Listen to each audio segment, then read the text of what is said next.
Hello everyone, and welcome to the start of the Final Fantasy V for Job Fiesta. Now, this is the first time on live that I've streamed Final Fantasy V, so those who are tuning in and haven't seen it before will be in for a treat. Furthermore, I will say something to how we're doing things differently.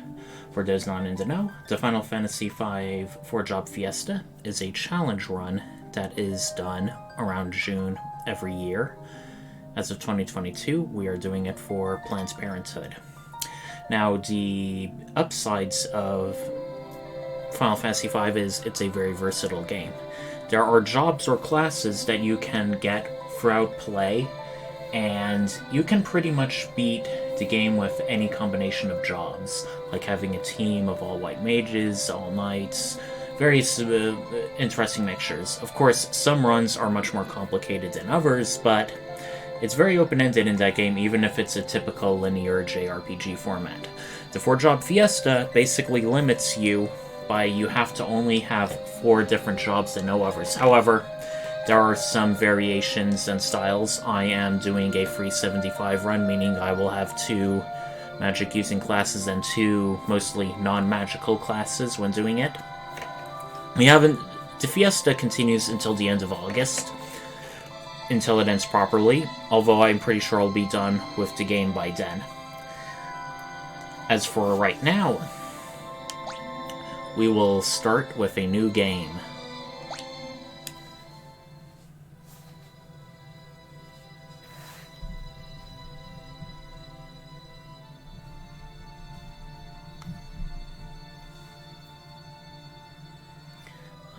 Looks like it's morning somewhere. At the very, very top of a castle tower, or pair of towers, things are gradually becoming brighter. Very scenic sounding music, too. And finally, we pan out. There is a dragon, or dragon-like creature, we don't know exactly what it is, seeming to be at rest.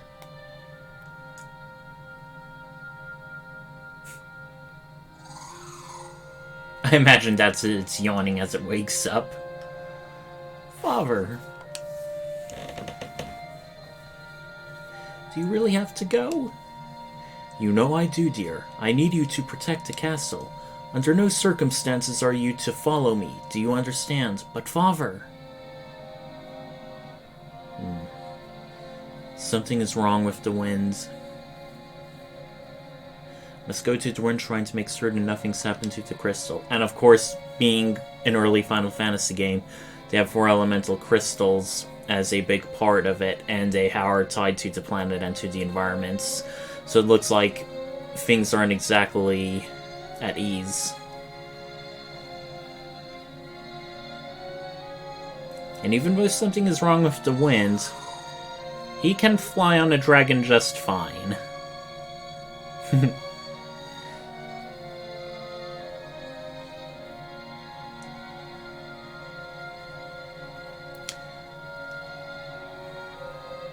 Now, I am playing the Pixel Remaster, and while any version of Final Fantasy V is legit for the Fiesta, some are considered better or worse than others. The Final Fantasy Pixel Remaster is considered okay. I mean, there are some bugs it fixes that were often used by players to exploit in prior runs, but it's not unbeatable.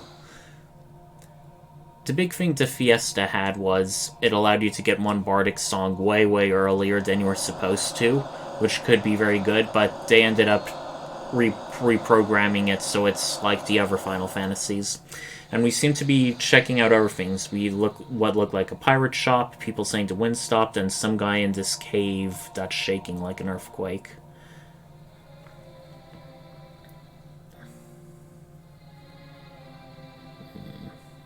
This looks like the Wind Shrine.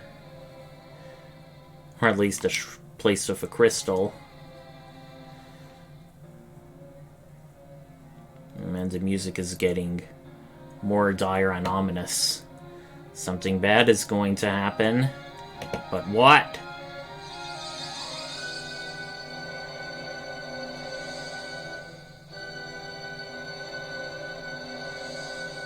It exploded. And now, once again, we're kind of rapidly jumping all around, scene-wise at the beginning of the game. We see some guy with a chocobo.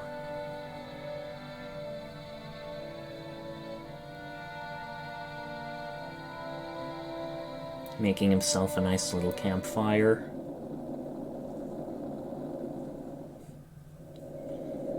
And a meteor is falling from the sky. Man, when this game begins, it isn't like doing like a gradual build-up or everything. It's saying, "Oh my god, all this stuff is terrible stuff is happening all at once."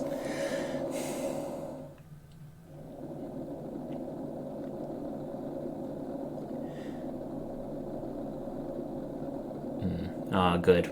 Putting out the campfire even when all this is going on. Only you can prevent forest fires.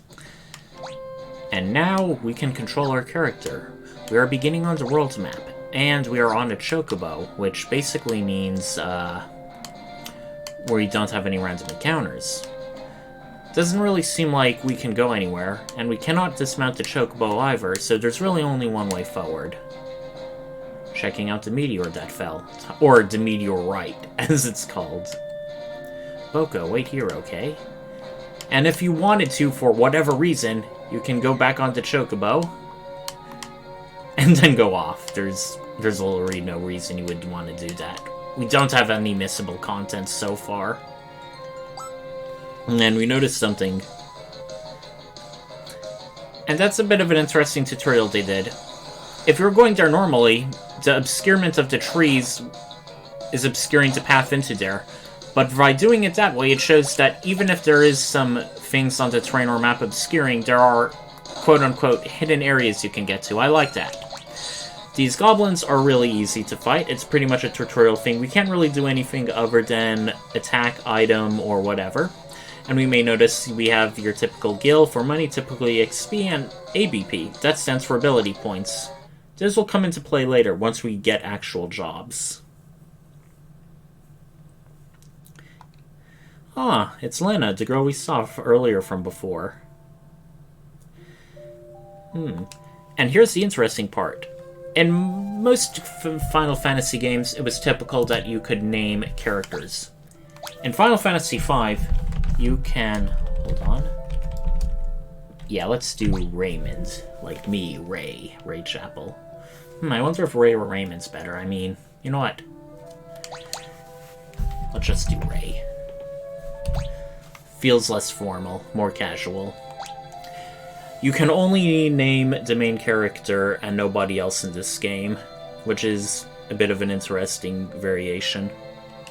And we seem to be just a traveler with our Chocobo Boko, going wherever.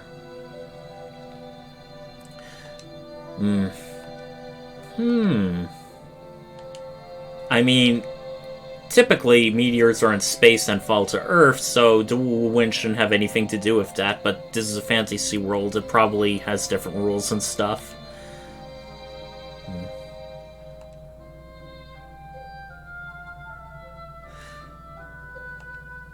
Looks like we were about to leave when someone else is hurt.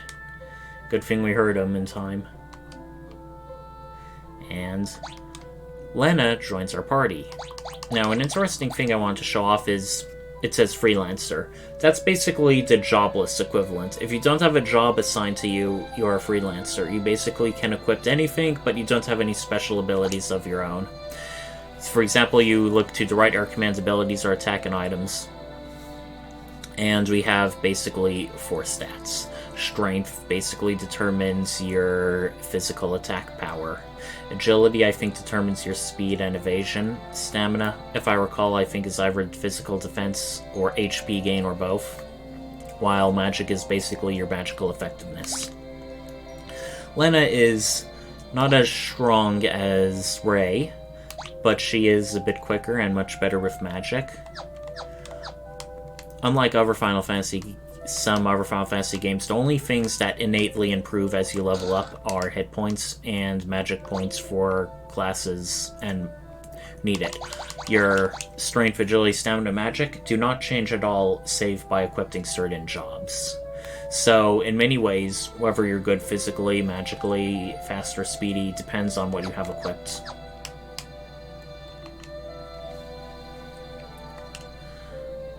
Oh, that was the other guy in the cutscene. Sake's alive. Ah, amnesia. Typical JRPG trope. But this time it's not on the main character, which is a twist of a sort, I guess. Ray, Lena, and Galoof. These are basically 3 of our big mainstay party members through the game, out of 4. The 4th person will come in later. But it'll be soon. And it seems like he needs to go to the Wind Shrine, too. Very coincidental, or is it?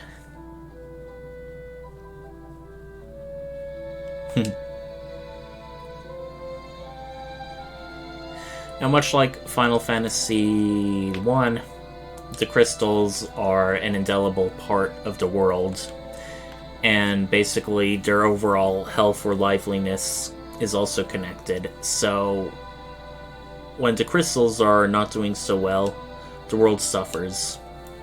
And also, like Final Fantasy III, it also incorporates the job system. So Final Fantasy V, even though Final Fantasy was still a relatively new series at the time, is definitely incorporating various big elements and tropes from the earlier games, beyond just, chocobos and stuff. Final Fantasy II and Final Fantasy VI were notable in, not really having, elemental crystals as a big plot line. In Final Fantasy II, I think they were too radical too fast, which turned off a lot of people, but when Final Fantasy VI came about, it was different in all the right ways, and by that time, that was for the best. I do have a hot take. If Final Fantasy VI was still doing, your typical save-the-world medieval elemental crystal tropes, I think it wouldn't have been stood out or as popular. I still think it would have been a good game, I'm just saying. Looks like Boko is more than just a mere animal. It seems to have a intelligent mind of its own. Uh-oh. Earthquake. Now, of course, there aren't actually timed for this. It's just to give the illusion of things. Oh, and this game, like the other Pixel remasters, but unlike earlier games, has auto-battle. You can turn on auto-battle, and your characters did what they did last as a manual command, and since we can only really attack, having auto-battle on is a good idea. The goblins individually don't do much damage, but since we're already at 24 hit points, there's only so much more we can take. The good news is, none of these battles are random, they're all timed, so we just have enough to survive, fortunately. Taking 2 people on the chocobo, damn, that must be a really strong animal.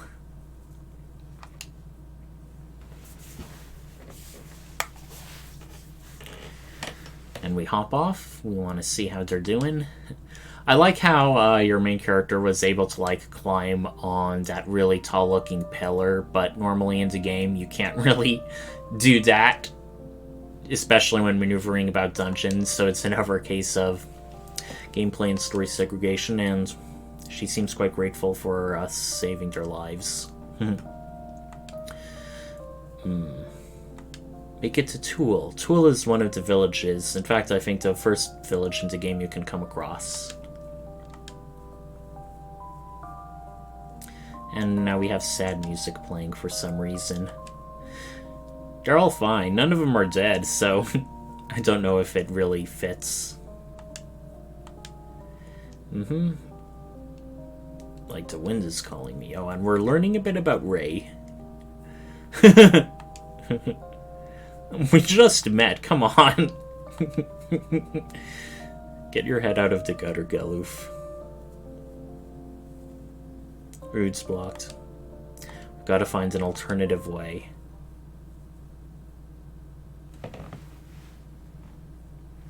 And now everything's silent. Yeah. Really upbeat music now all of a sudden.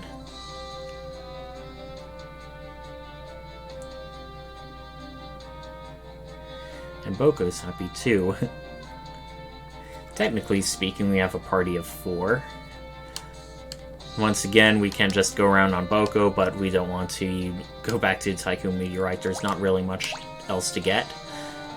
And once again, the Pixel Remaster also has a good upgrade in that you can also access the world map, and every indoor area also has indoor maps, which you can now access to not only see your way around, but also see what chests and items. It's a very good way for 100%ing the game. Looks like a cave. And since we actually went there much earlier, we couldn't access the cave, so that's also another interesting, little bit they did. The ironic part is, even though we're leaving Boku behind, he'll be away for a good portion of, the first major arc of this game. Oh, and this is another tutorial. We see what appears to be a magical spring. It's a recovery spring. It's basically like staying at an inn, except it doesn't cost anything. And since we now have a party of 3, let's talk about Galoof. Galoof does not have any weapons by default, so he can only do unarmed strikes. Unarmed strikes in this game, unlike most weapons, attack twice. However, unless you're a class like a monk, it's not really going to do that much. It's almost always a better idea to have a weapon rather than going barehanded. Lena has a knife, which is worse than a broadsword. Galoof is a bit stronger, like Ray. He has the highest stamina in the game, but also the lowest magic and agility. So he's meant to be much more of a physical attacker, heavy hitter. Even so, for people who want to get max stats, it's still good to give him magic using jobs for spoiler-related reasons. You may also notice when looking at various pieces of equipment, it has some things. Can be two-handed, can be enchanted. These are certain unique qualities for jobs. Two-handed basically makes the weapon hit harder, but you can't equip the shield in your offhand. While enchanted is basically for the Mystic Knight class, where you are able to imbue spells into weapons, meaning you cast the spell whenever you physically hit with it. In addition to defense and magic defense, which are self-explanatory, various bits of equipment also have weight. The more weight you have, the slower you are in combat, which makes your ATB gauge fill less. Weight is not a huge determiner unless you have a lot of it, but over time it can sort of add up. But even if you have a lot of weight on a character, it's not like you're going to act once and then the enemy acts 3 or 4 times. I don't think that really happens in this game, barring some exceptional circumstances. We decide to peer north. Oh. And we see a pirate type lurking about and hitting a skull-shaped button. Ah. You may notice even though I saw the map earlier, it said Cave, Chest 0, Item 0. Well, that's a bit of a peculiar thing with the Pixel remasters. Sometimes a place would be marked as a... I think we'll give it to her. As a place, but it's considered a separate area. I'm sorry, I'm getting a bit tongue-tied. I'm trying to explain. What I mean is that sometimes an area would be, especially a one-time area you go to that won't spawn again. The game may not necessarily register it. Even so, these chests and items should still count for, 100%ing, and we're still gonna get them. We look outside and we notice something peculiar on the world map. Even though the wind stopped, there is a ship going about, and since this is vaguely medieval technology, we don't have steam power yet, so how's that going on? See, it tells a little bit more about the world without being direct. If we go out, we basically go onto the world map. There's absolutely nowhere we can go, so unless you want to grind random encounters out there, which you don't. Not because the monsters are too strong, but you can do it elsewhere. Man, we really need to get a good weapon for Galuf. He is not really hitting very hard.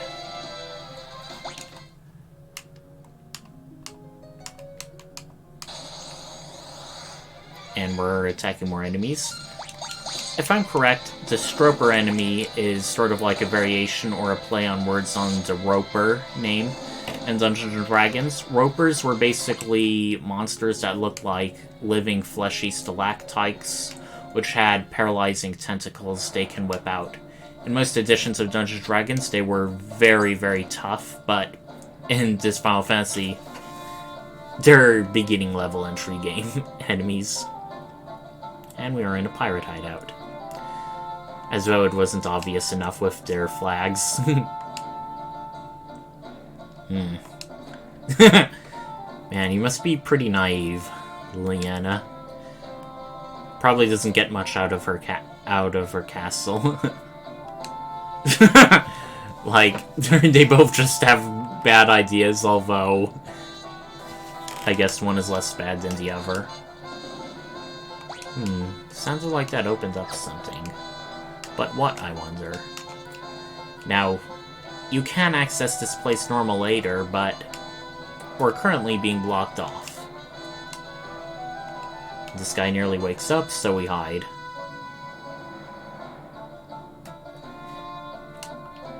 And goes back to sleep.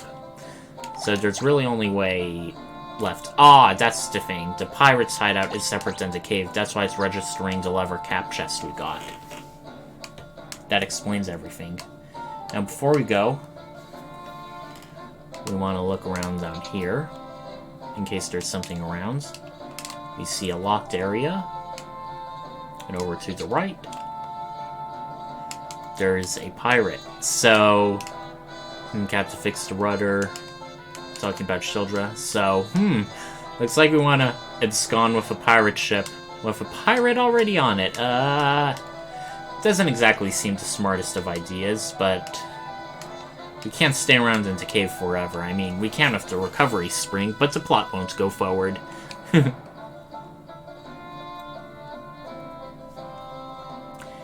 And it looks like, despite being a traveler, he probably did traveling mostly of the land kinds, so he doesn't exactly know how to operate the ship. Oh well, so much for that plan.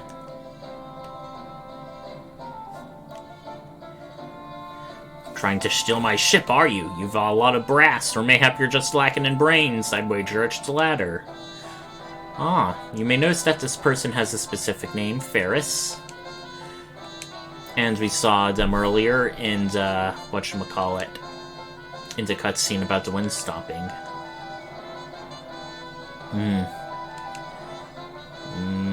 Please keep your mouth shut, Lena. They aren't the compassionate types. Ooh boy. Ray is not exactly good with words in the heat of the moment. Ooh, a shiny thing. Oh, and you might notice on her sprite she now has a necklace or pendant. In earlier games it was just a shining thing, or at least earlier versions of the game, but now I think it actually puts it on the sprite proper for this scene. That seemed to cause Ferris to be a bit shocked. But why? We'll find out later.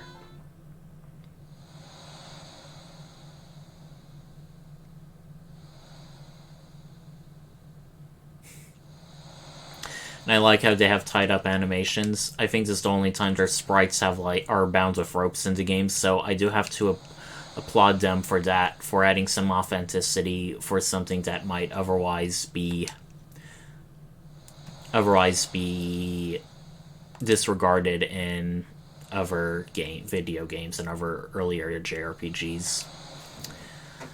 Particularly during the early days of video gaming, a lot of things like art and sprites were really in limited supply, so a lot of times you often saw people reuse sprite art for monsters and NPCs.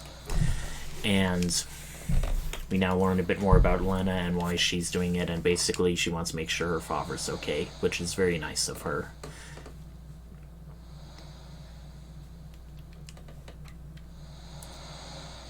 And now we go over to the other room to the east to see Ferris's private thoughts. Why indeed, I wonder? It's almost like all of our characters are fated to be together. Now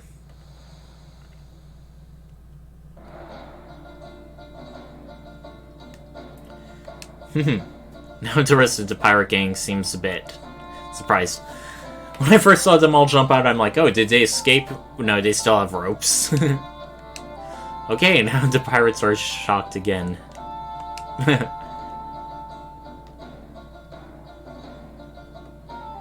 Well now, this is an interesting turn of events. It turns out our fourth party member is a pirate ship captain.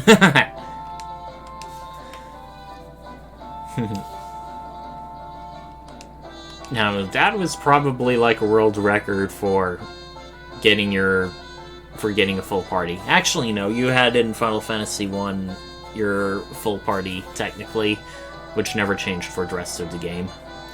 Same for Final Fantasy 3. Final Fantasy 2 and 4 had a huge rotating cast of characters with a few core members who continued to be in it throughout the game. Now we're also going to learn how this amazing magical ship moves without winds. In other versions of the game, Sildra was called Hydra, and I think that was the intent, being like a legendary creature. However, I think it's meant to be closer to Scylla, which was an aquatic creature of Greek myth. Because Hydras aren't really known for being aquatic, they're mostly known for their multiple heads, so if I had to guess, maybe Sildra is like a compromise or hybrid, like Scylla and Hydra. But don't quote me on that. I do not own every copy of Final Fantasy V. It's just an educated guess off of my observations. And now we have actually two choices in the game. We now can go around on the map, and we have a bit of a scene where one of our pirate crew members helpfully volunteers to shelter the Wind Shrine, but we won't be doing that right now. We are actually going to go west on the world's map. But before we do, let's check out Ferris.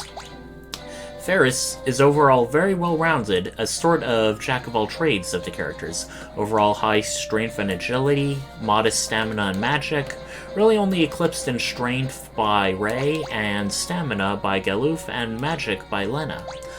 Otherwise, nothing is at the lowest point of 24, and they come equipped with a shield. So, already, they have a pretty high attack power, second to Ray with the broadsword. And also have a default evasion. Shields in this game, in addition to modifying your defense, it can also affect your evasion. No wait, they don't modify defense at all, they just modify evasion, unlike in other Final Fantasy games. That's a set chance that you pretty much avoid a blow at all. And now, let's see. You know what? We're going to save in multiple slots. We're just going to keep my post-game save looking fine. And while we can walk around on the world's map, there aren't really any new enemies per se. In fact, there are some peninsulas, very narrow peninsulas you can go on, where you'll fight monsters which are way above your pay grade. In fact, I'm going to show one of them now. This is against my better judgment, but since we just saved, I just wanted to do it for fun. Hold on, it should come anytime now. Oh, no, Nutkins. They're technically new enemies, but they are really easy to hit. And we also can go right and see defend and row options. Defend is simple. It basically makes you halves the next damage you take, and row, you can move for the front and back row. Row is this thing that has been in most Final Fantasy games since after Final Fantasy 1. If you are into front formation, you do more with your melee non-magical attacks, but take more from most monsters. If you are in back, you do less damage, but also take less damage. Magic and ranged weapons like bow and arrow don't matter. They do the same damage to and from row regardless of row positions. However, you may think, oh, with melee and stuff, it sounds like something that would be something you would want to be in your back row for most characters who aren't explicitly using things like swords. Well, most monster attacks in this game are considered to be melee unless they're explicitly casting magic, so back row is still something useful to do if you just want to take less damage overall. And we are fighting more different enemies, mostly goblins and typical mundane harmless forest creatures. Well, killer bees aren't exactly harmless, but you know what I mean.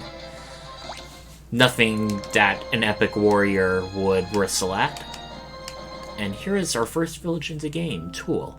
You don't exactly have to come here early, but there are some extra scenes if you do it before the Wind Shrine. Namely, the pirates being really happy to be back in civilization to get drunk.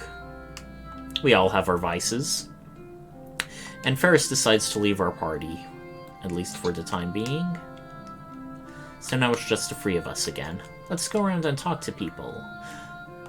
We hear about something called the Greenhorn Scrub. A secret area, which was just really off to the left. That's funny.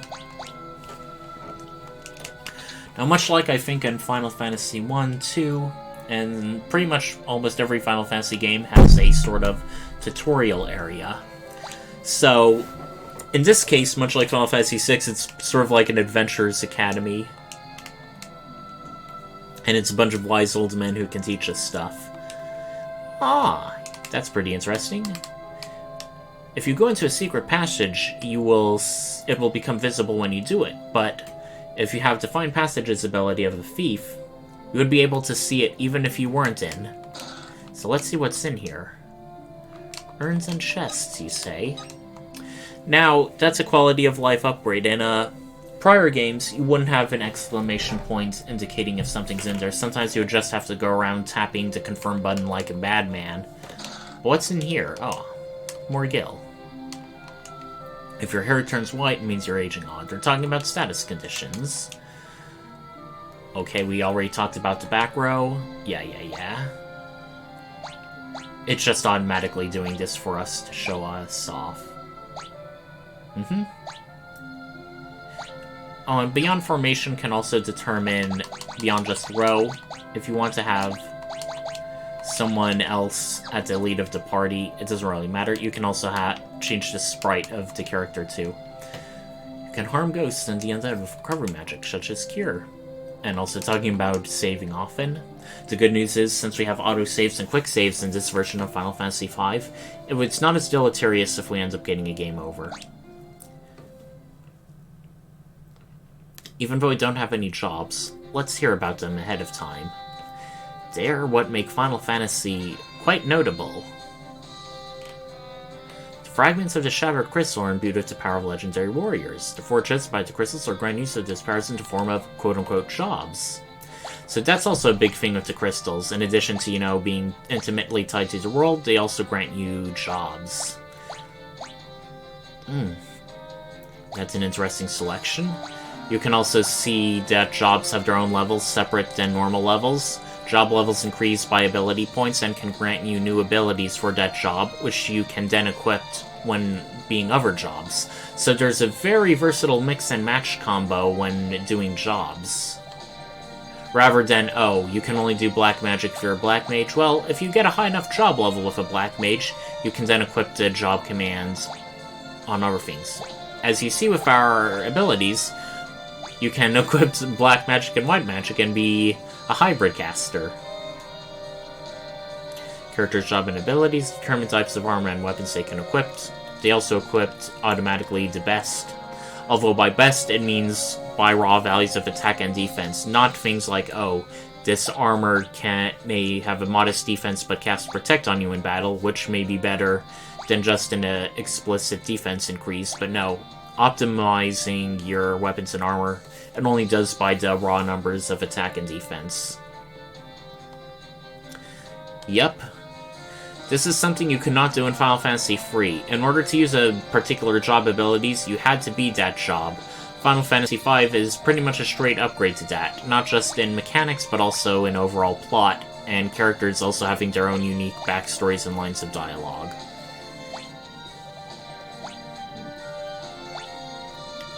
Another thing is, you may notice some of these abilities have exclamation points near each other, and some others do not.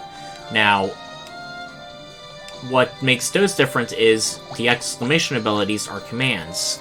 They are things which are used in battle, whereas job abilities that do not have the exclamation points are things that happen automatically, as in they automatically change an aspect of your character. Find passages automatically lets you find passages when going around dungeons. Cover lets you automatically take a physical blow for other party members with low hit points. It's not something you select as a command in battle. Another interesting thing is, they don't explicitly tell you this, but the Freelancer automatically learns not only every non-command ability that they've learned from jobs, they also gain the boosts to strength, agility, stamina, and magic of jobs they mastered. So certain jobs which give like a big boost to strength like a knight or monk, or magic like a black mage, you will have their raw increases if you master that class and then you become a freelancer. They do not stack. You always use the better values, so a black mage and a red mage both give bonuses to magic, but since the black mage has a better magic boost, you only gain the bonus of a black mage. So in terms of just mastering things, you tend to want to master the... Oh, we have a monster in the treasure chest. Another big mainstay in a lot of RPGs. Should have talked to the guy first, but oh well. I was just getting greedy. Leather shoes are footwear that is both fashionable and comfy. It is an accessory. Let's see what it does. Is there anyone who's lacking a bit in defense? Let's give him to Galuf. Wait mode. You have wait. If you switch your browse to wait mode actions, pause while you're going in Windows. We normally have it at its active, because even though this game is sort of turn-based, the ATB gauges, like in so many other Final Fantasies, sort of make combat live.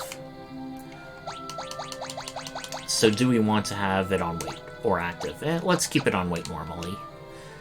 I feel like we only may need all the help we can get when being limited by classes or jobs. Okay, more base stuff. Yeah, boss battles do not allow you to run away.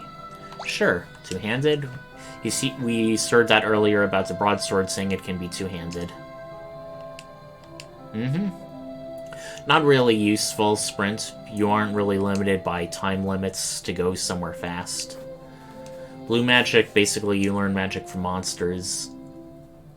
Unlike other games like Final Fantasy where you just have to observe the blue magic being used, you actually need to be attacked by it, so it's a bit... Sometimes when learning blue magic, I would just make everyone in my party blue magic.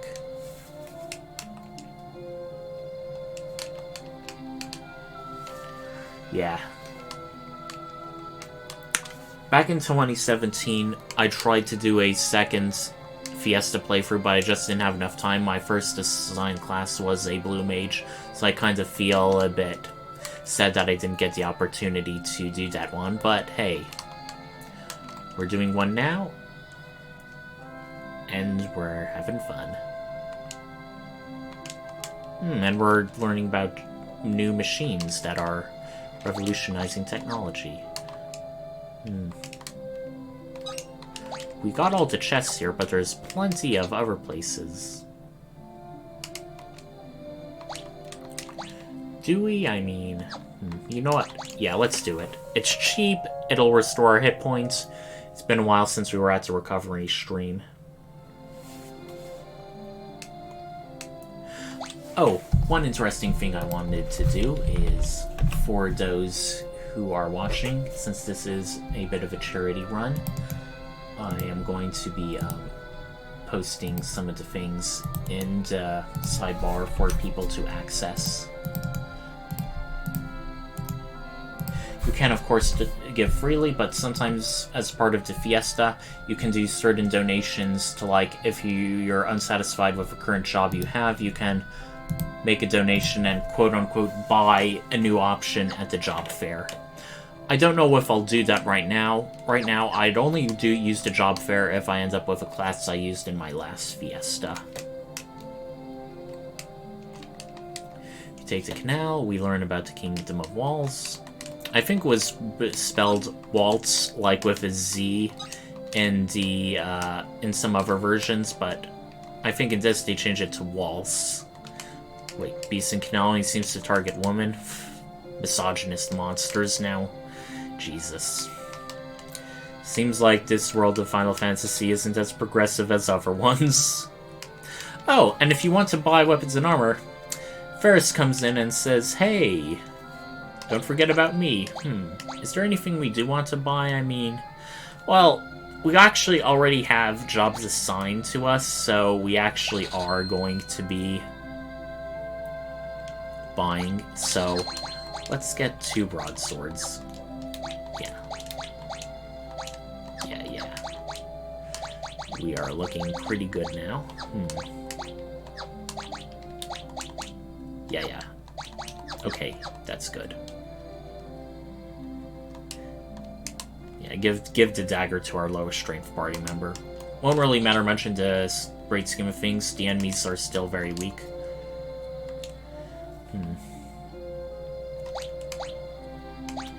Yeah, let's get 3 leather shields, 3 leather caps. Everyone has leather armor. No, wait.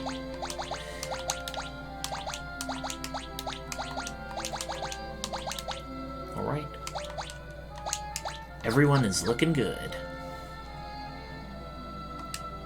I don't know if we'll find those equipments for free, but we have plenty of gil, so it's no big loss.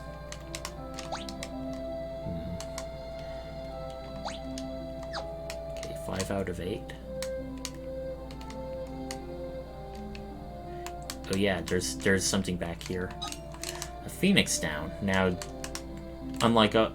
now in most Final Fantasy games you can easily buy Phoenix Downs, but they are pretty expensive. And here's another scene that we get only if we go here before the Wind Shrine. She talks about someone she knows called Zack, who apparently built the nearby canal.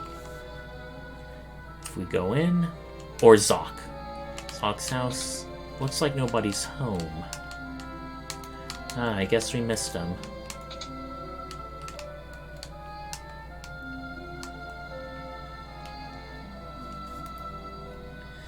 Aw. Give me one moment as I check some stuff.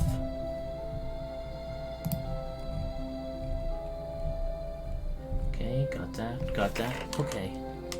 I see where to go now. And we have more leather shoes. And who should get that? Since Ray is sort of in the front row, I predict he'll be hit most.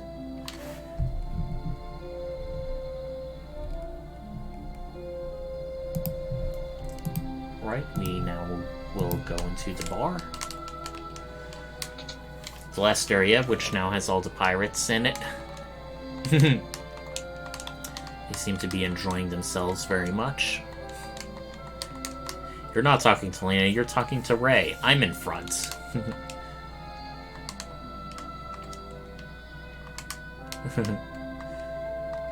Alright, and we see someone in the corner. And if we try going up, we can't because it's blocked by dancers, so... If we go here, there's a prompt.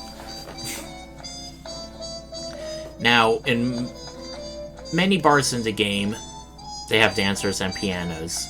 The dancers don't really do anything special gameplay or story-wise, other than just, you know, dancing. And they seem to have all merged into one entity now. It's the pianos we're concerned about. Throughout the game, there are pianos to play.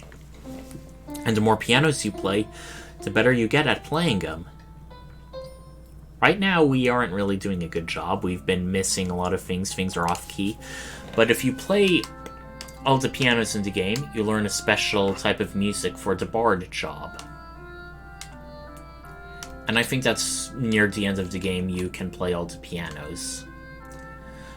Bard job on its own is overall good, particularly for buffing party members and damaging enemies, but it's not like one of the top tier ones, at least from my recollection. And apparently we're being creeps and just sneaking into someone's room while they're sleeping.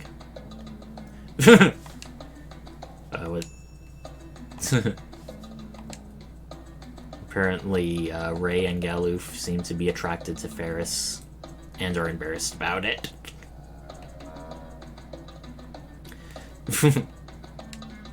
Caesar, does that mean the Roman Empire existed in the world of Final Fantasy V?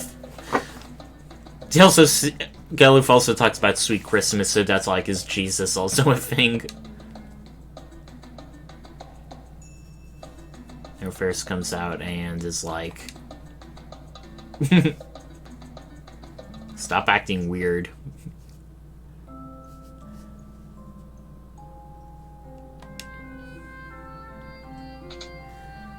Typical surly pirate. We cannot go in. The door's now locked. Probably thinking about that mysterious pendant Lena has. We have one more item, but we can't really get it now, so we'll be leaving Tool for the time being.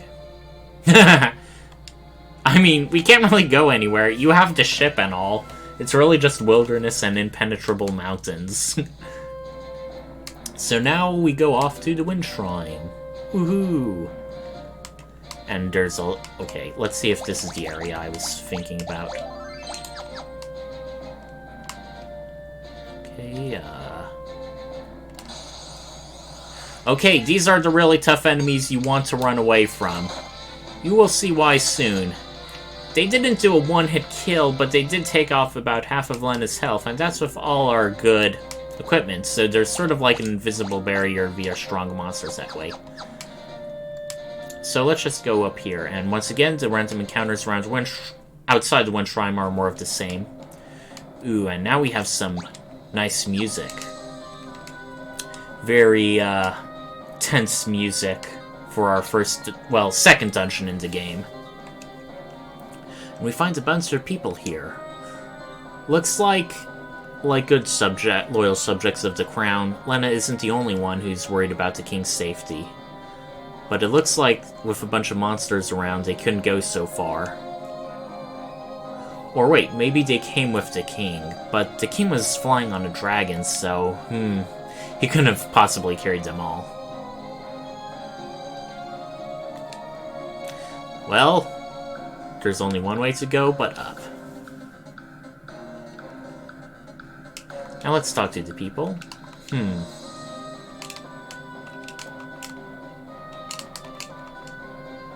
There's the crystal machine that helped it is not running anymore.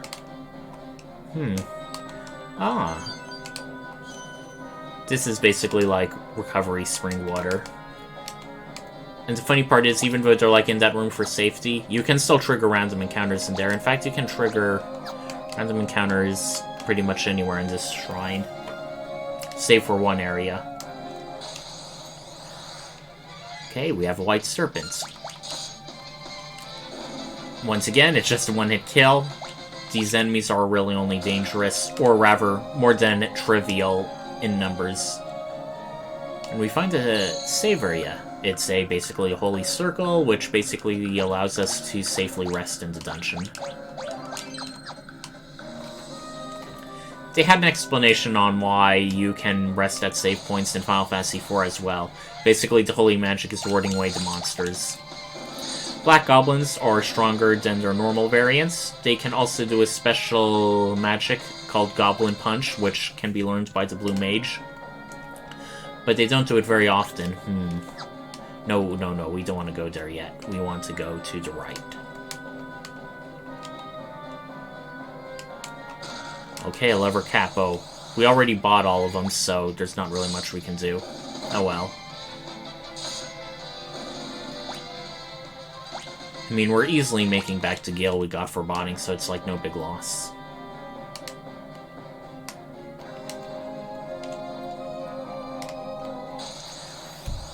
Hold on. I just need to check something. Okay, and it is checked. Mold Winds. They can also do another blue magic spell, if I recall, Arrow, which basically is wind element. Very appropriate for the Wind Shrines, I must say. I forget if the White Serpent has any blue magic spells it teaches, but since we don't have a blue mage as our assigned Wind Crystal job, there's not really much we can do. Okay, empty room, that has nothing. We see what looks like a big bird, but before trying to interact with it, let's go into the left room.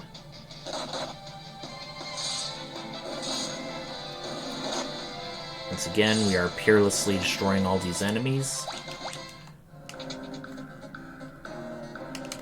We got leather shoes and a broadsword. I sort of regret purchasing things now, there's so much. And since we're almost at next level for these for Ray and Ferris, we're probably just gonna...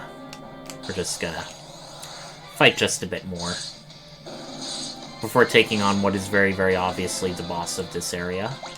Leveled up. We have 10 potions. Let's make them count. Now, in the PlayStation version of this game, the bird's sprite was a bit different. It wasn't moving. It looked like a still, stiff statue.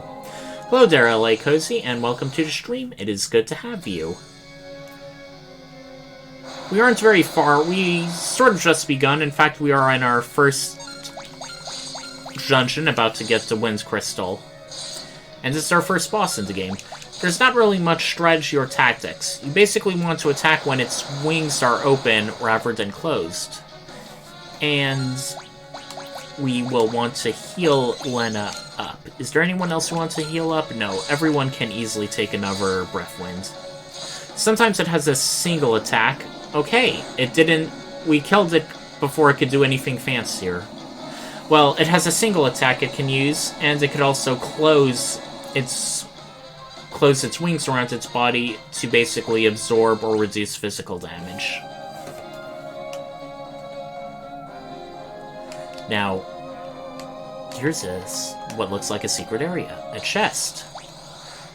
Okay, and now, even though we beat the area, there's more places to go, and we are attacking mini-wizards, which I think can cast a mini-spell on you, if my calculations are correct. So, there's actually not much of the rest of the dungeon. It's just that one more area which has the mini-wizards. Then you basically go into the crystal room. Oh no! Well, in spite of this very, very bad thing we're seeing, it has the classic Final Fantasy music playing. So something must be going on. This can only be the fire crystal. It's very red and hot looking. And, well, it looks like our 4 heroes didn't just coincidentally get together. It looks like they were brought together by destiny. They seem to have some sort of attunement to each crystal. Courage, the essence of flame, for Ferris. What looks like a blue place, probably most likely the water crystal. Who will that go to? It goes to Lena. Devotion, the essence of water. In other versions of this game, her trait was kindness, not devotion. And this can only be the earth crystal. Who will that go to? Yellow. Common element, a common color associated with the element of earth. Goes to Galuf. Hope, the essence of earth. So, I suppose Ray gets the wind crystal trait. What will that be? Passion, the essence of wind. Now, the funny part is, I think in the PlayStation version, you didn't get an emotion associated with you. It was quest, the essence of wind. So it's like, why quest? I mean, the main character is like a traveler who goes around the world, so I suppose that makes sense, but it's not an emotion. It's not a personality trait.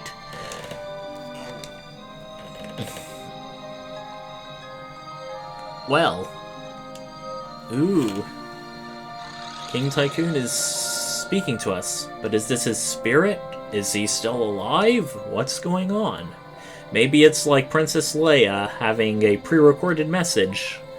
Ah, the Warriors of Light! In Final Fantasy 1 and Final Fantasy 3, we were also the Warriors of Light with the crystals. Okay, and now we are tasked with protecting the other 3 crystals. And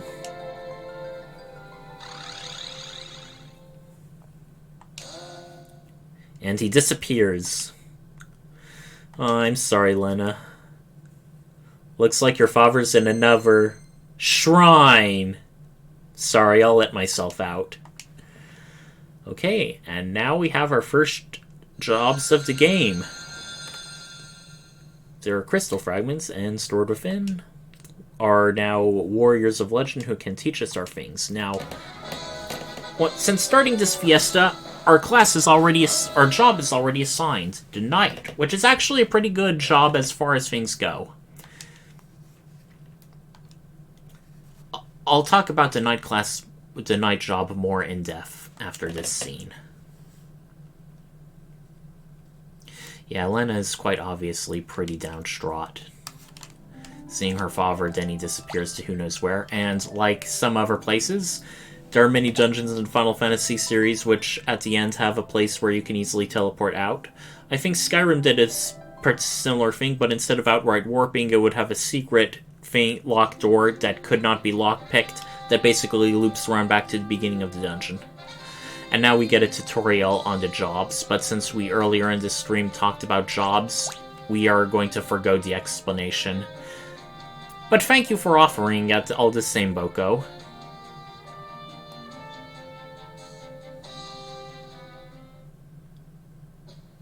Alright, since this is our first job that got assigned to us, as part of Fiesta rules, everyone must become a knight. And now we have optimal equipment. And... okay, we have a guard command job, which is... every job has an automatic command that comes with it. If you are a freelancer, you can assign up to 2 abilities, some of which can be commands. It completely absorbs a direct physical attack. When combined with cover, which allows you to take the blow for a critically injured party member, not only will you take the blow, you will also take no damage if you have guard up, if it's a physical attack, so that can be very useful. And knights can equip a very, very large assortment of weapons and armor, particularly the heavier kinds. Now, for Job Fiesta, when you get jobs, you have to have at least one of each job. Since we only have one job assigned to us, all 4 of the party members. But once we get our second job, we can have 3 party members who are knight and 1 party member who's the second job, or 2 party members who are knights, 2 party members who are other jobs. It's only until we get all 4 crystals are the job arrangements really locked in. Also, before we go back to the canal, we want to sail around a bit to check up on Boko. This is technically an optional thing, but I like to do it just to show off what's going on. Do they begin with those skins? That seems new. I don't know what you mean by skins. Do you mean sprites? Because, your sprites... oh, they're outfits. No, this is something you gain as part of the job. Yeah. Your sprites change based on what job you have. Your freelancer job is the one you have at the beginning, which is down here. You have pretty much a new sprite for every class you unlock, which also helps visually distinguish them in battle, which I like. They also did that for Final Fantasy. Now, you may notice since we are knights, we have a huge amount of hit points. We also now, since we are something not a freelancer, we now gain ability points in battle.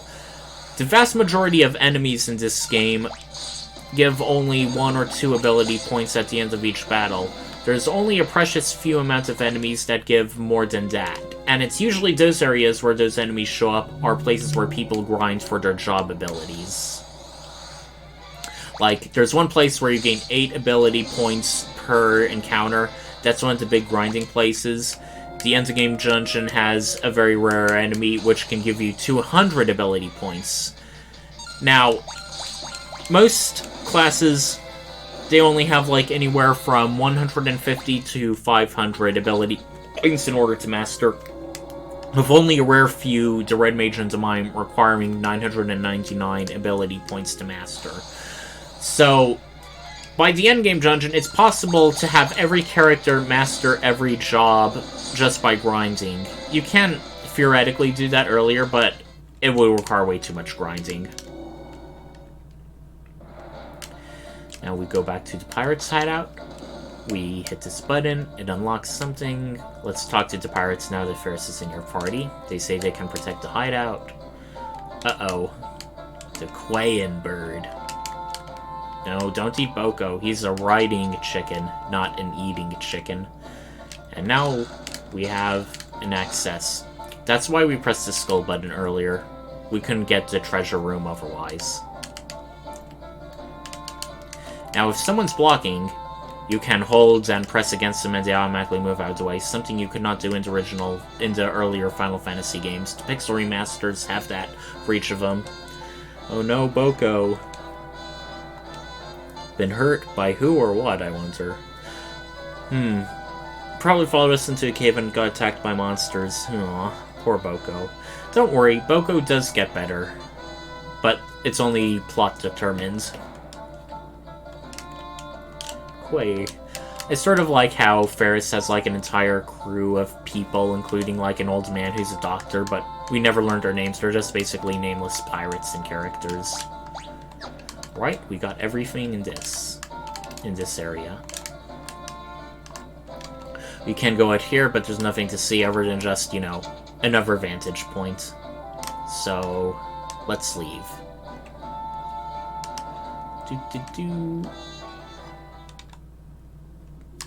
Alright. There's only one way now to escape. Just look at how much more damage we're doing both with broadswords and with the knight classes. Are really showing it off. The knight class, I think, is the second to the monk class in terms of strength and stamina boosts. Oh, in fact, since we now have proper jobs, I want to show off the alteration it does.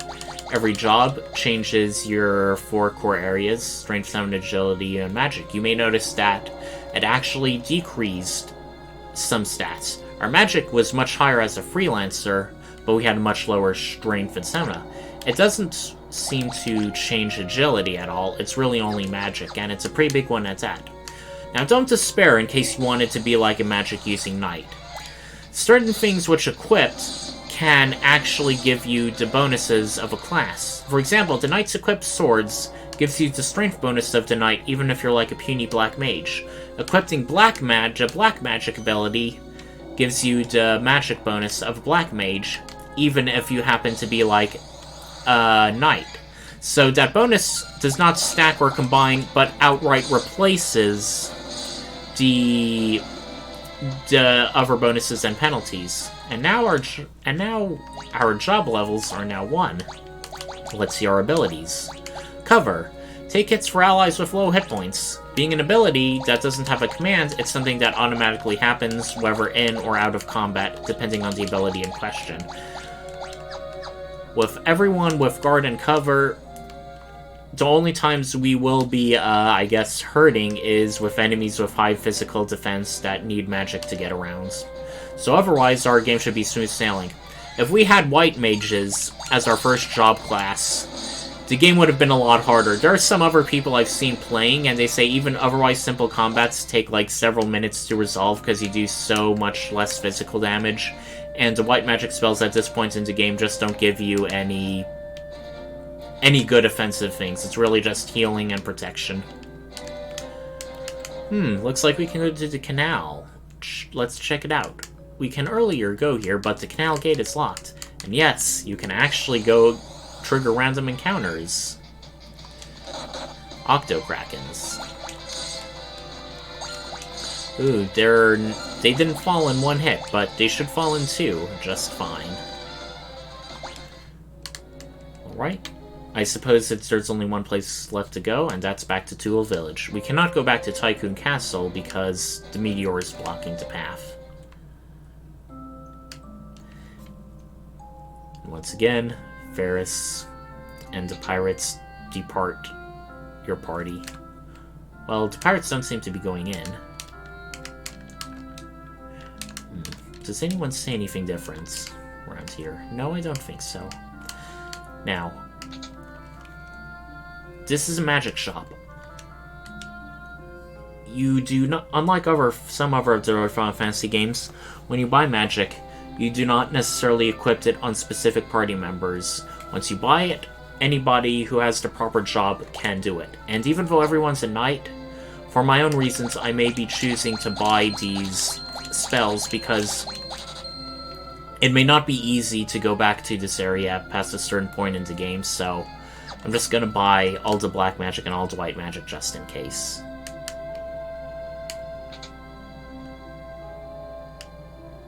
Ah, and now we see Zoc. The first time we came here, Zoc was not at its house, which Lena was a bit down about. Since he built a canal, we need to get past it. He seems to be a bit reluctant to help us, and he lost a key. That is not a good sign.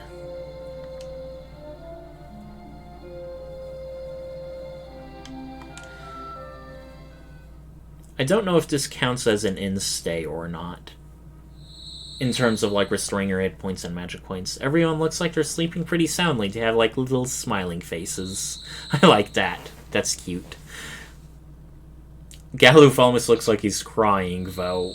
I don't exactly recall how Ferris sleeps. I think he's like, just tossed over. Crystals. More backstory.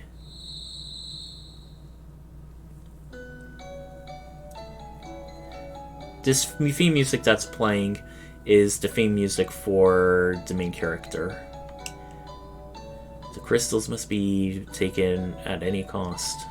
And apparently they're trying to keep it a secret. But that seems a bit odd considering the crystals are well-known sources of energy. Something else must be afoot.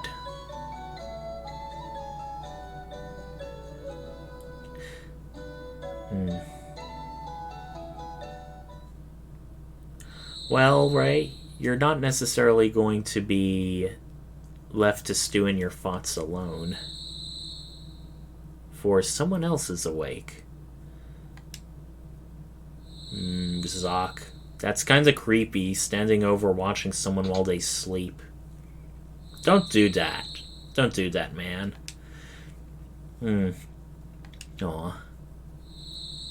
Stereotypical orphaned JRPG protagonist. He's giving us something. The key to Canal, Why were you lying about that earlier? I guess, that's why. Or maybe it was just an excuse to have us stay overnight so you can watch her sleep, you creep. Sorry. No, Zoc does not have any ulterior motives. He's overall a good guy. He's just helping us out. I've played the game before. Alright.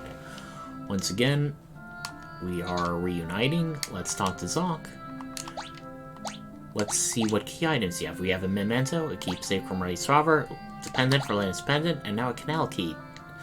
In each of the Pixel remasters, the key items, even under their own location, have a nice treasure chest icon next to them. Which is a nice touch. Now, before we leave, let's go buy some items at the item shop. We have quite a few tents, so yeah, we're just going to splurge entirely on potions. We do not have a white mage in our party, so we need all the help we can get.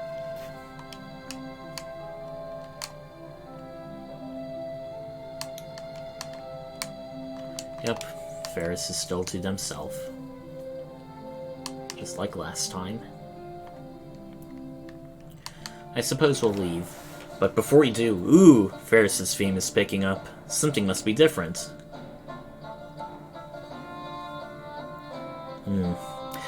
Yeah, I mean, back in the early 90s, you could only really have a party of 4, 5 at most. Nowadays, you can pretty much have strategy RPG games that have dozens of people follow you around, or like Skyrim, but we gotta stay with the times. Besides, we were chosen for the crystals. You guys would basically be jobless. They're still sad to see him go. Yeah. Good excuse. Well, there are still pirates still left over. These were like the ones manning the ship. I guess we can sail an entire ship with just a crew of 4. Then again, we have a Hydra pulling us around, or Sildra pulling us around, so that shouldn't be too hard.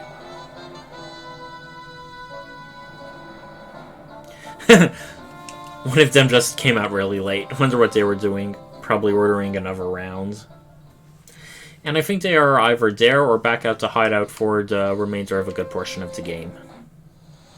We go here, we see another cutscene, more character development with Lena this time. Wind crystal has shattered. She's now worried. A few years, the air will grow stagnant. So that means everyone will suffocate to death. That's not good. Fire, water, and earth. Yeah.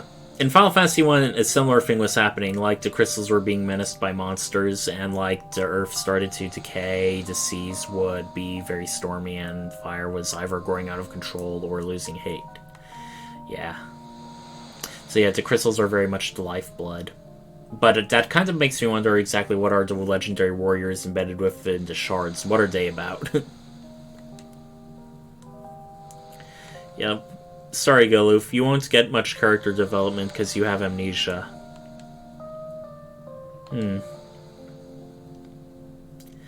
Yeah.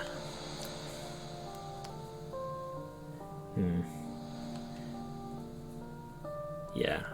Till now I just longed for the ride, but things changed. The crystal chose me. Yeah. Exactly. Now, the protagonist is a bit of the odd man out in this party of 4, but that kind of just goes into spoiler territory, so I won't say anything more. Now we are going east and going to the Torno Canal. I wonder how everyone will react when Suzak said the key was lost.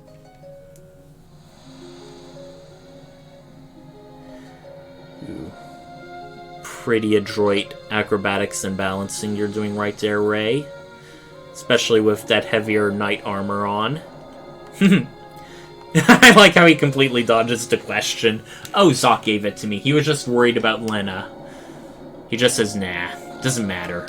Let's go.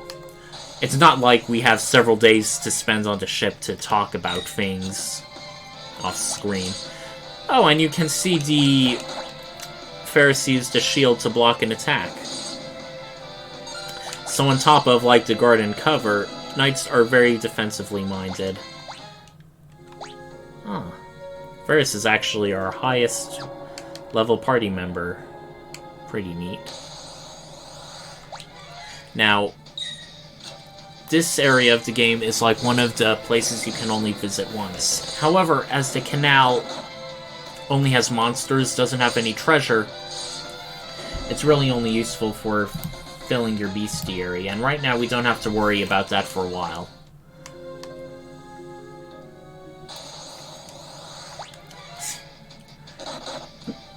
Very silly names for these monsters, by the way. Instead of like an octopus or whatever, they're suckers. Bunch of suckers.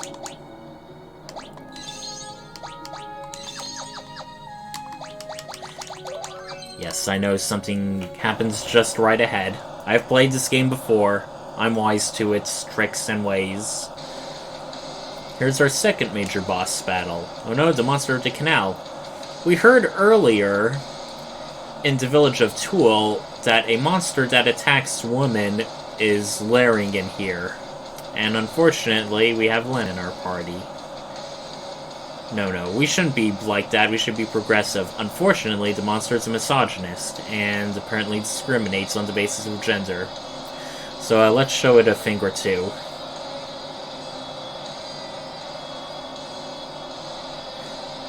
Oh no, Sildra. Hang in there, buddy.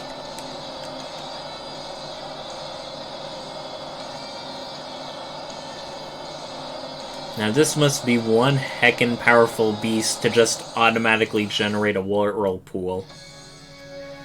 Carlibos. The funny part about this creature's name is, in prior translations, it was called Carl Boss. It's like, two different words, Carl and Boss. So people were like, what? Why is this monster have a name like a person, and it's also like called Boss? I mean, it's obviously a boss judging by the name, but no, it was like meant to be Carlibos, so that sounds cooler, I guess, so... Okay, we have Knights, so they'll automatically cover Ferris if it decides to attack. So, oh boy. Half our party member is paralyzed. Paralysis still wears off, but... Okay, that is not a good sign. Well, we're so physically powerful we took care of it, but yeah. Alright, we got a bunch of ability points. Bosses in Final Fantasy V don't really give Gilder XP. They do give items, and they do give ability points, so it's still worth it to equip certain classes you may want to level up a lot. Oh no! The Whirlpool was so powerful it caused Sildra to get off. Ray, ever the optimist.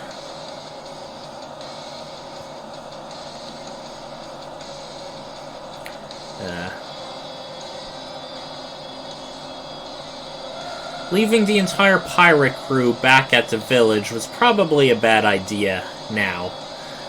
We pretty much have a skeleton crew by this point.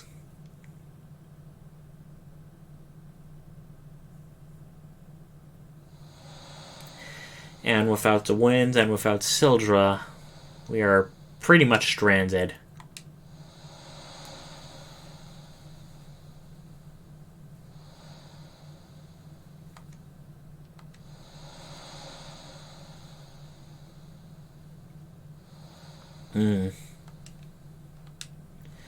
Ferris isn't taking it well.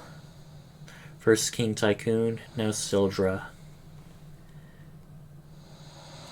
We're just beginning, and we're already suffering losses.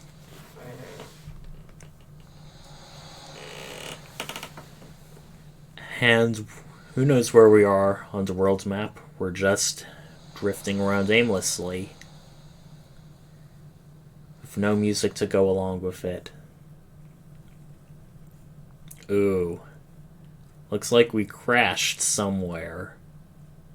That's not a good sign. Niver is sleeping on the ship deck. Something must be up. Where are we? The graveyard of the sea. Gathering place for abandoned and scuttled ship, and a nest for the undead. Ugh.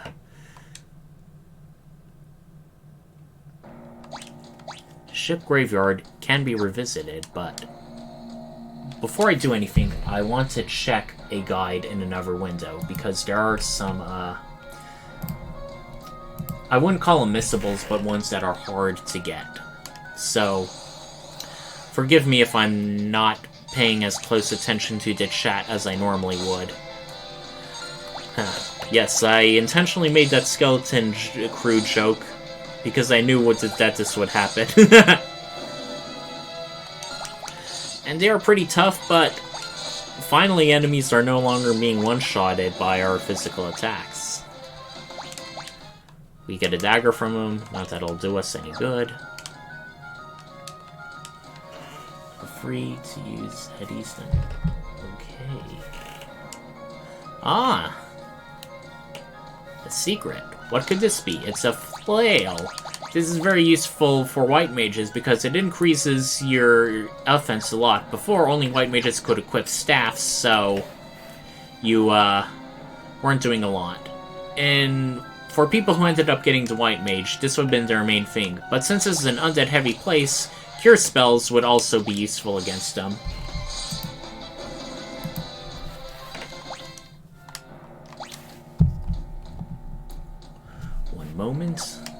Only one way to go, through the door of this half-destroyed ship. A bunch of cobwebs.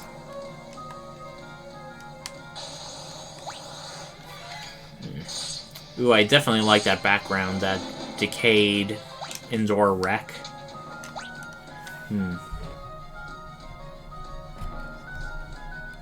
This here's...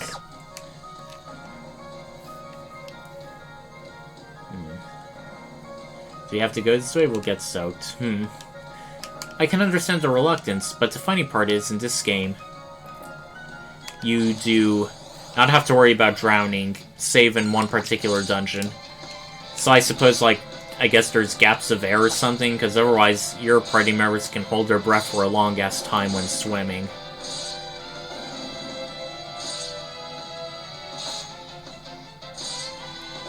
Alright, everything is currently manageable.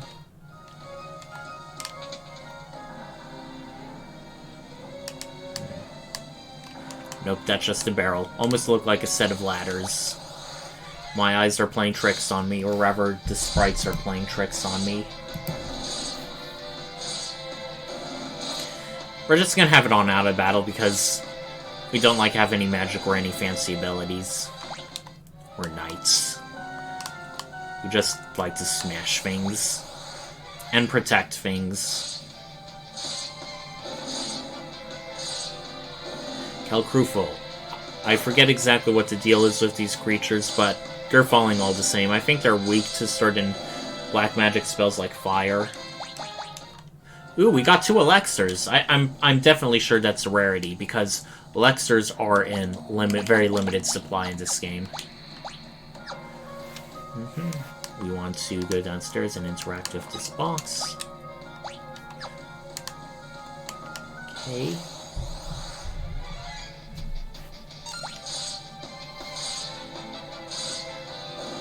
Need to... Wait, do we want to go north or south? No, I think we want to go north first.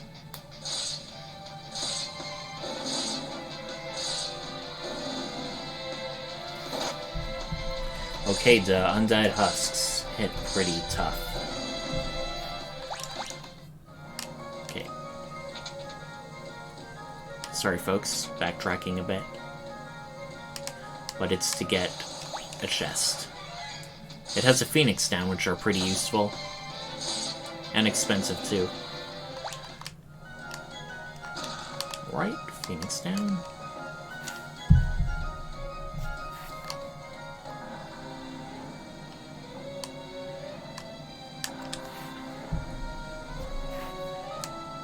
Left and around middle structure to find.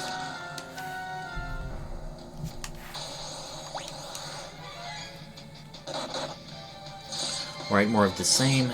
Nothing big, just auto battle. Okay, we may want to heal Len and Ferris. The ones with the oddly colored hair in the party. Bartz and Galoof, or I mean Ray and Galoof, seem to have like normal looking hair for whatever reason.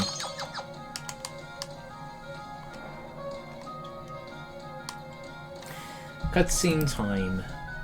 More character development, too.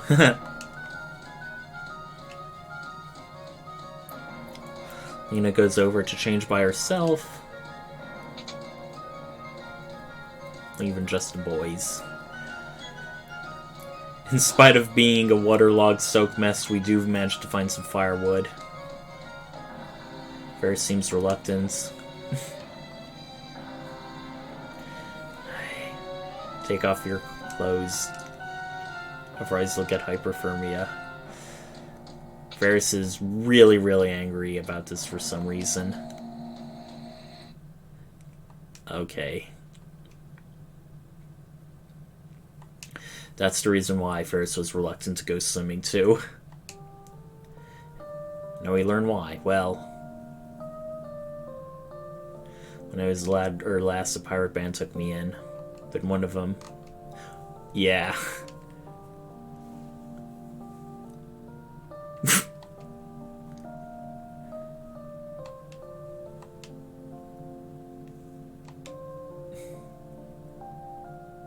It's only been a few seconds. You're probably still soaking wet, Ferris. You're gonna get to bed wet. Oh well. I do like how in this game, even though it's not like as plot intensive as some of the other Final Fantasies, they still do a little bit of character development here and there, so it feels a lot better than like the more or less faceless characters in 1 Earned Free. Compared to Final Fantasy II, when you had like party members who did have their own dialogue but hardly said anything like Guy. Final Fantasy V and also like I think Final Fantasy IV from then on had a lot more unique and individual characterization for party members.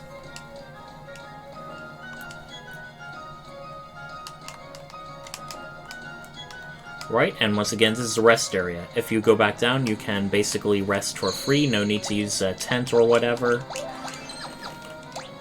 Okay, we got half the chests in the ship's graveyard. That's a good sign.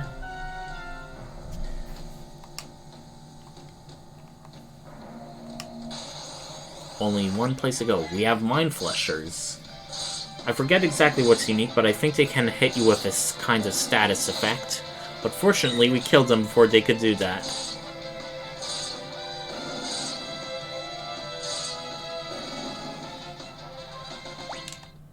Alright, we are now almost at our next job level. Yeah, particularly in the early parts of the game, the early jobs are very, Okay, where do we want to go? Okay, there is only one place to go, I guess.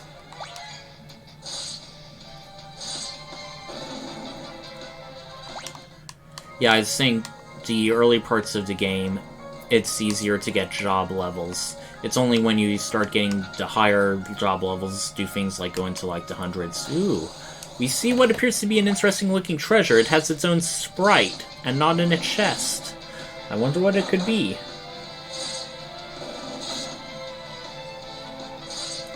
Now, here's one funny thing when we pick up this. I may as well say it. It is the world map. This basically lets you see the whole world and various particular locations you visited. However, with the Pixel Remaster, we could already see what is basically the entire world map. So it's sort of like Gnomish Bread or the sites in Final Fantasy III. Pixel Remaster basically rendered it useless. Okay.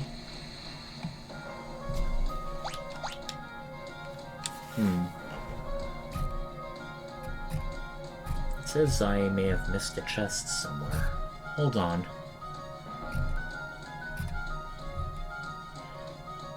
Okay. This item is for some reason not shown in the statistics screen. 1, 2. I got that. Sorry, I'm just quickly checking the guide. 1, 2,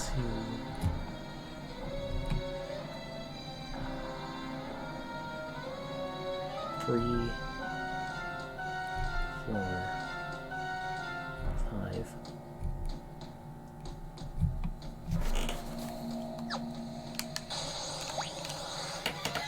5. Sorry, I do have prior saves, but this is kind of, and this place is revisitable to a certain point in the game. I just want to make doubly sure.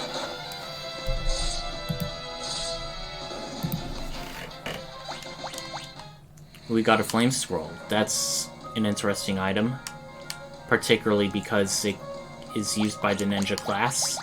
It can strike all enemies with fire elemental damage. Use or throw. Oh wait, is throw ninja? I forget. I'm sorry. Wait, what am I apologizing for? You guys can, you folks can easily look it up.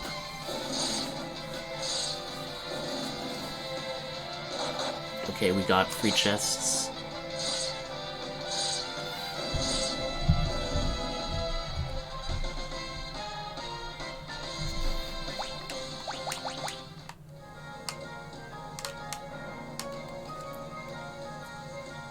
Okay, go down. Go down again. Go down here. There's nothing here. Don't need to rest.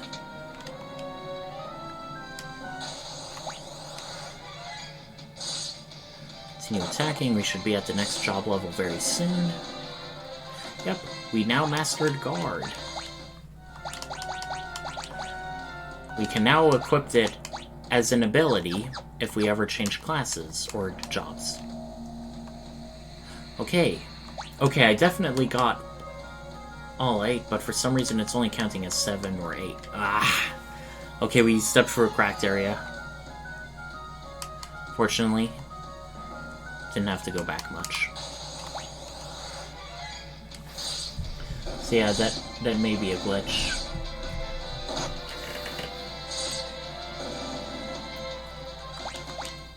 Well, regardless if it's a bug or dummy, other people noticed it, so hopefully it'll be fixed and not count against any achievements I may get for trying to 100% a game.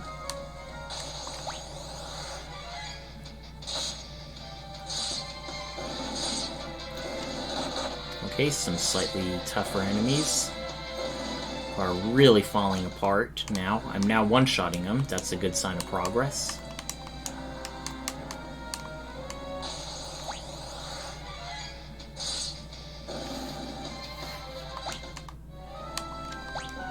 Okay. Oh, there it is. There's the last chest, I think. No, I don't think it counts as a collectible. Just out of curiosity's sake, I'm going to check.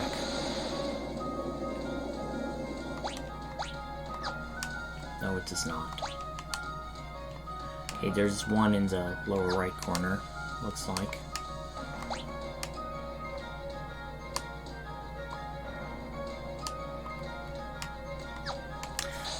Sorry, I'm having doubts, but okay. Have fun, LA Cozy. It was nice to have you for the time we were on. Till then, I'm just going to continue the Fiesta.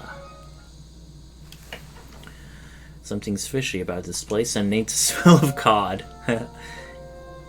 Even managing to have humor even in the face of danger. Uh-oh. It's an illusion, Ray. What would your mom be doing out here? You even said that she passed away. It's definitely illusion. Come here, my cherub. Oof. Something bad's going on. For some reason, Ferris doesn't have an illusion of her own. This is the one with Galoof. Oh, Galoof is a dad. But he has amnesia. So, this illusion is drawing on people's thoughts, but if they don't have the expected emotional reaction, they can't be affected. Interesting. And very, very fortunate for Galoof and us in general. Ooh, that's a very big sprite. A giant woman. Let us see. Siren. Huh. I bet she had something to do with a lot of these ship graveyards. What? And do the Fiesta with just one party member? No, baby. It ain't this kind of challenge run.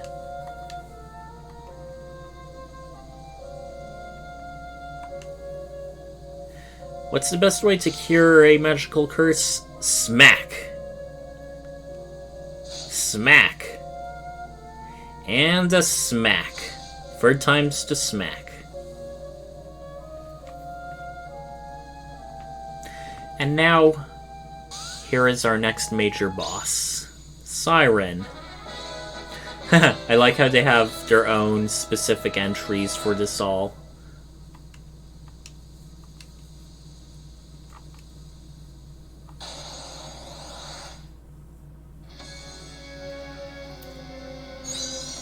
Okay, Siren is an interesting boss because she has 2 different states, a living state and an undead state. The undead state, in addition to being hurt by cure and particularly fire, is very resistant towards physical attacks. But since we're all knights, we don't really care about any of that. We're just going to keep wailing on her as much as we can.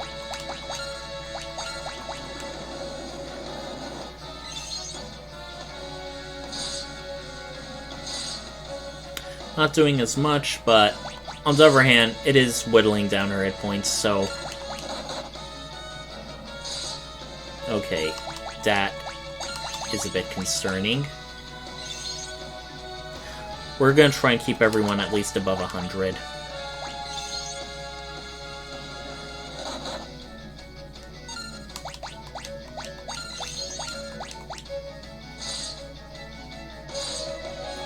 Hardly any damage. Okay. Well, I think that was poisoned, but since they're KO'd...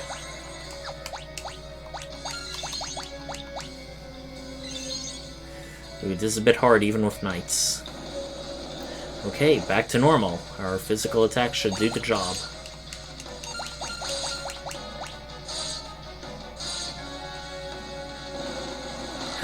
Not like that'll do anything. Yeah, sometimes the AI can be a bit random, or not exactly optimal. Maybe it was like cast silence no matter what, and... Okay, we got some good armor now.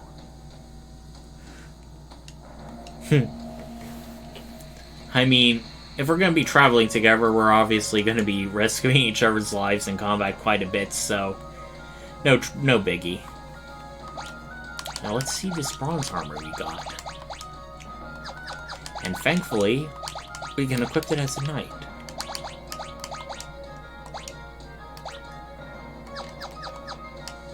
Let's go to Ferris. There's a shoeless one in the party.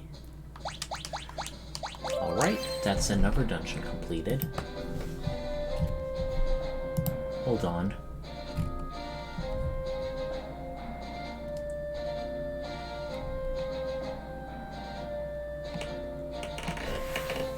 Alright, this is going to be my pre-save in case we progress far enough that we missed a ship's graveyard.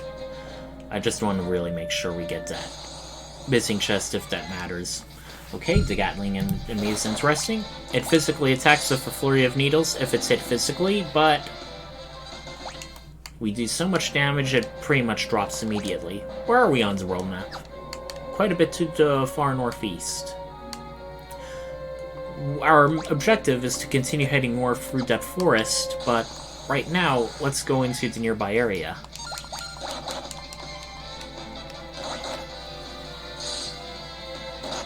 Okay, that's the needle in action. Does quite a bit of damage, but our knights do just enough to destroy it. The Bighorn was the other creature other than the Bandersnatch you could have fought earlier as sort of like the invisible wall, but otherwise. Anyway, I'm not stopping to Fiesta. I'm going to continue going. However, I do need to be off briefly for a bathroom break, but I'll be sure to rejoin you in hopefully a couple of minutes.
Hello everybody, I am back.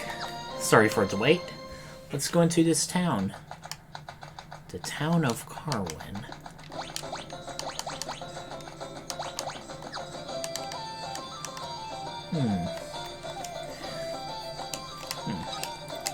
Learning a bit more about the world and its monsters. We have 3 different things we can find around the town. We have a frost rod. Not that it'll do us any good. So when the rod's in the game, it can cast Blizzaga before break-in. Much like many other rods, it can only be equipped right now by black and blue mages. Sadly, not much use for port. Looks like we found where our next crystal is.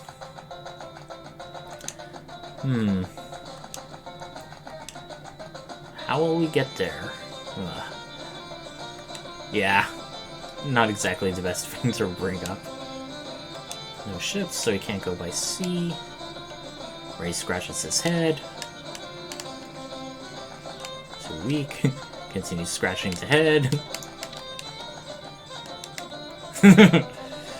Don't worry, he's not going to do this for every single interaction with the NPCs here.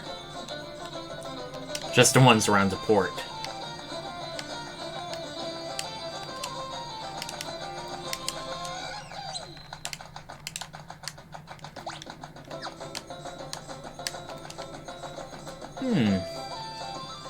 A wind drake. Ah. But first, let's play the piano.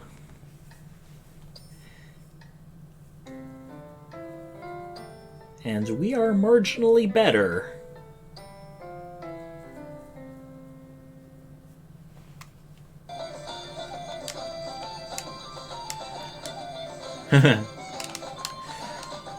Knights do it two-handed. And rogues do it from behind. Huh.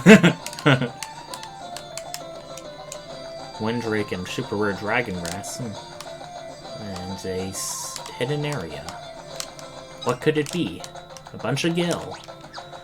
And we got everything we can get here. Item-wise, that is. What kind of dragon? Kind of look like a dragon, not really much. I mean, Lena would be the dragon expert in the party.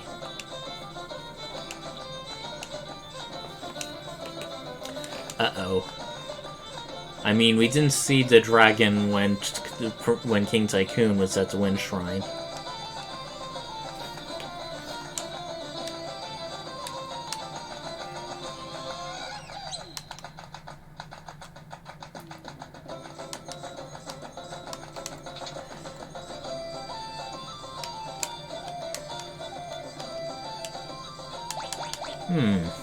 To buy or not to buy?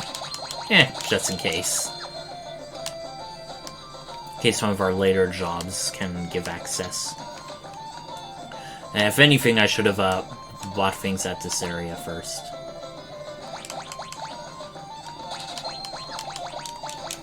Long sword, long sword, long sword, long sword.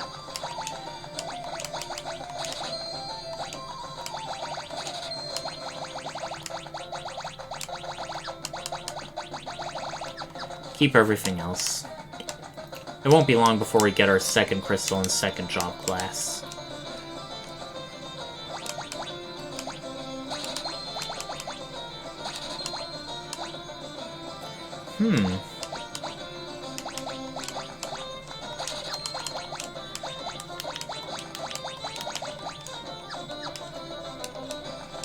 I think we may have just enough.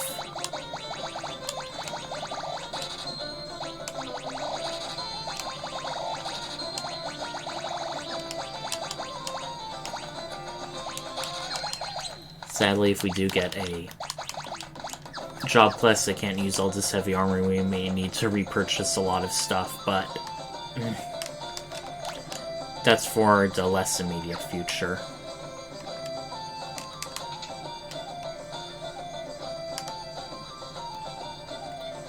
I wonder what could be up here. Nothing much, just looks like an upstairs kitchen, which is a bit of an odd placement in a house. And once again, another very, very cheap inn. I recently played Final Fantasy VI, and of course, at some point money becomes much less of an object, but it's kind of funny seeing, like, even cheap inns in Final Fantasy VI would be like 100 or 150 gil. Well, these are like just 10 gil. It's kind of funny.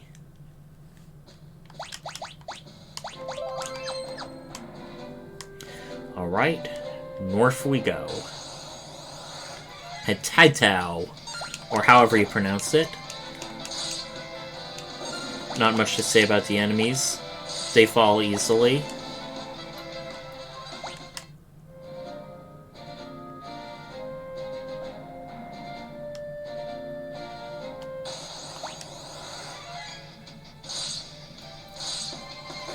They seem to roughly have 100 hit points. Not that much.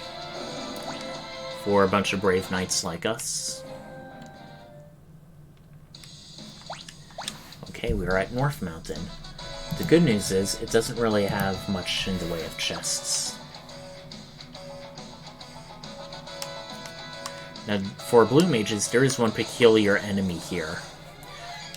And I'll mention them when we find them. They are headstones. I like how the cat, it doesn't, like, actually have wings as part of its body, but it looks like someone put a hang glider on a cat. That's kind of funny. Alright, we got a gold needle that can cure stone, and I don't think I've seen those at item shops yet. Okay, we just gotta go around and hug you.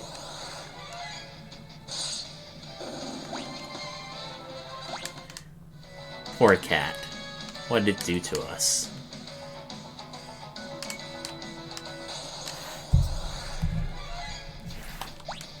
Well, in case you don't see it, there is an enemy called Headstone, which basically looks like headstones with faces on them. They can cast a flash spell, which can basically blind... It's a multi-target blind effect, but they don't have enough magic points to do that. If you use an FR on them, they'll gain the magic points in order to use it, and then cast blind.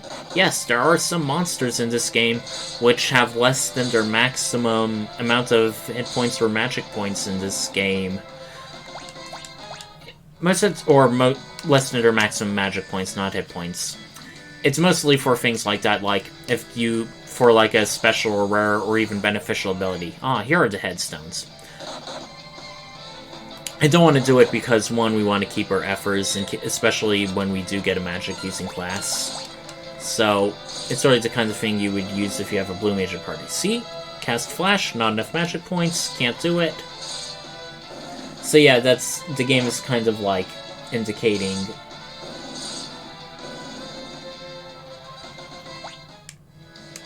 Alright, and we do not want to touch these purple things. They're dragon grass. They're edible by windrakes, but they cannot be eaten by humans. Even just touching them poisons you. They inflict a poison condition. And while we do have antidotes. We don't have many of them, so they're the kind of thing we want to keep.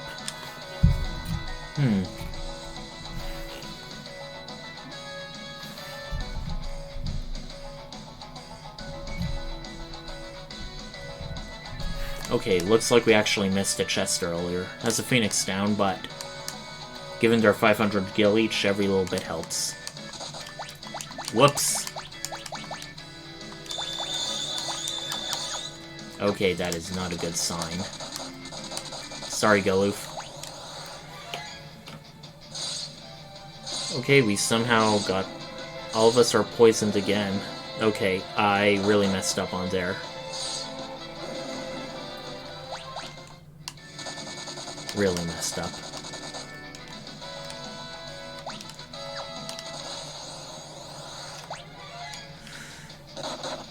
We lost way too much hit points.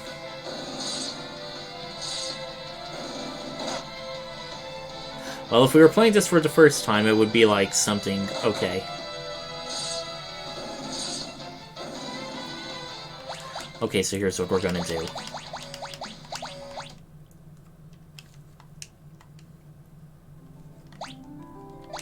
We're going to go back to the rest area.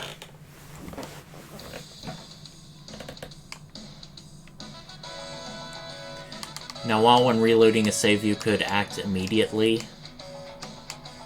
in Final Fantasy VI, it took like for anywhere from 30 seconds to a minute before you can actually start moving around. I guess there's just so much in that game to load.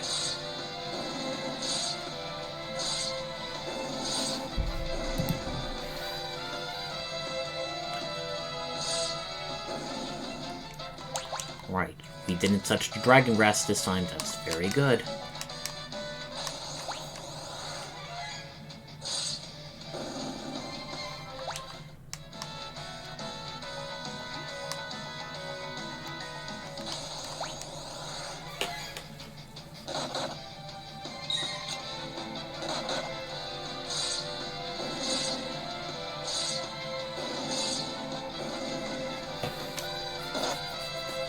Ouch.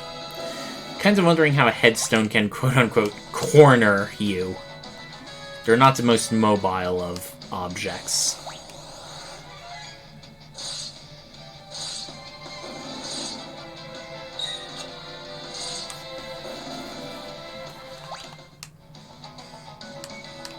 Okay, it should be here, where we missed the chest. Yes, practically the beginning of the dungeon. Sorry for that, folks. But these dungeons right now in Final Fantasy aren't exactly the biggest, so we're not losing a lot of progress. Save for my dumb mistake of getting poisoned for dragon grass.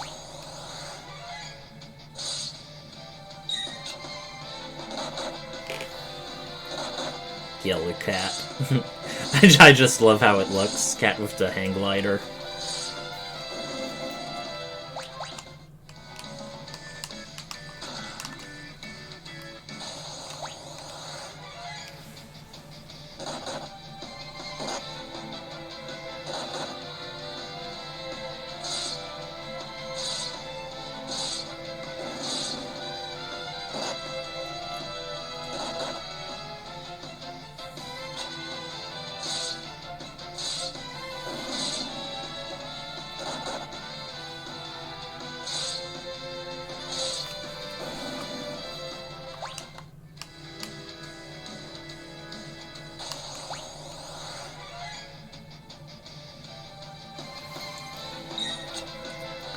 Right, apologies if there's going to be a bit of dead air for here, folks.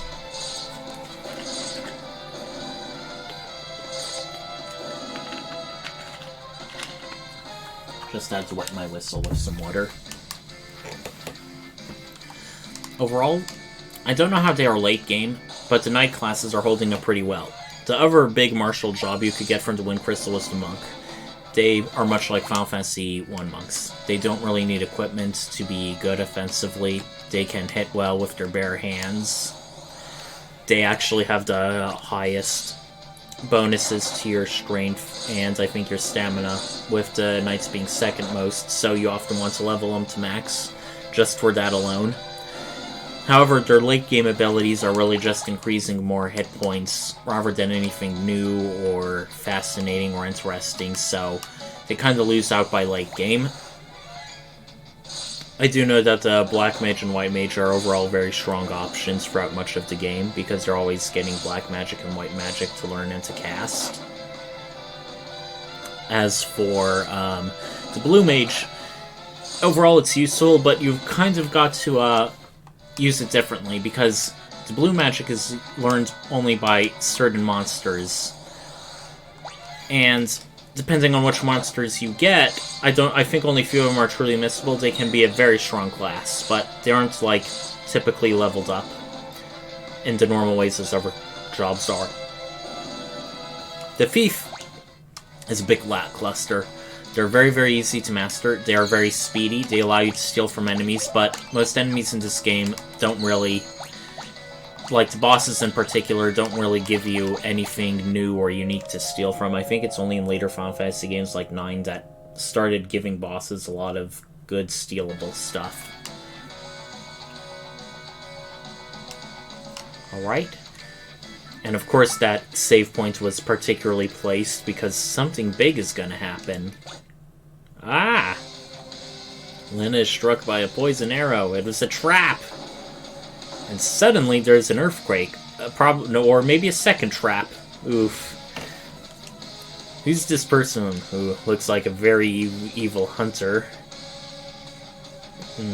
Ew. Very colorful swears by Ferris right now.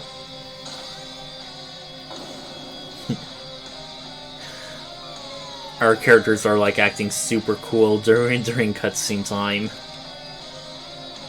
Jumping all over the place, climbing back up from a fall, tossing a rope so the rest can cross. Very fast acting. You also saw Ray, it was also pounding stakes on the other side too. Okay. So much for that trap. The rest of the party's reunited. Can't really have any interesting tactical stuff like that. However, this is gameplay and story integration. Lena is poisoned as a result of the poisoned arrow, so we're going to be using an antidote straight away. Fiesta is an interesting boss. She's mostly physical attacking. You did see her talking about her husband earlier, who now appears. If you're sufficiently powerful, it's possible to defeat her before Forza shows up, but in most cases that won't happen. Forza is, I don't think he has anything unique. He really, really hits hard. She just cast a regeneration spell on him.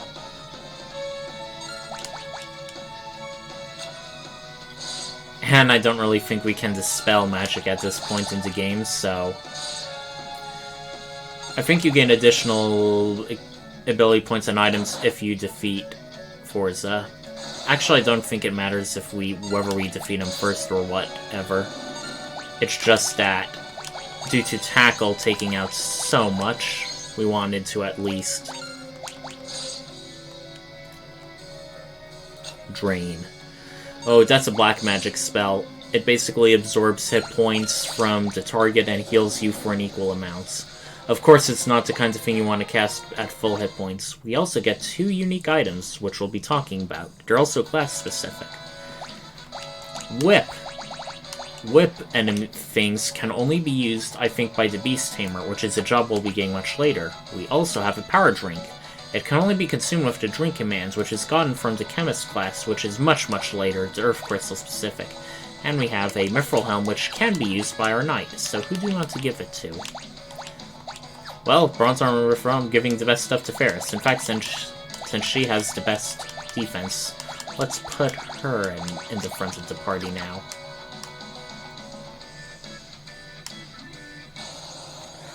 Okay. I swear that was not a scripted random encounter, because we are in a rather special looking area. Ah, please someone for the love of God, hit it. Alright, yay, we found Turyu.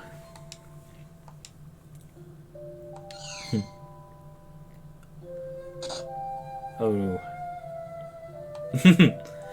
It's alright, we have 2 more antidotes. Right, she got the dragon grass.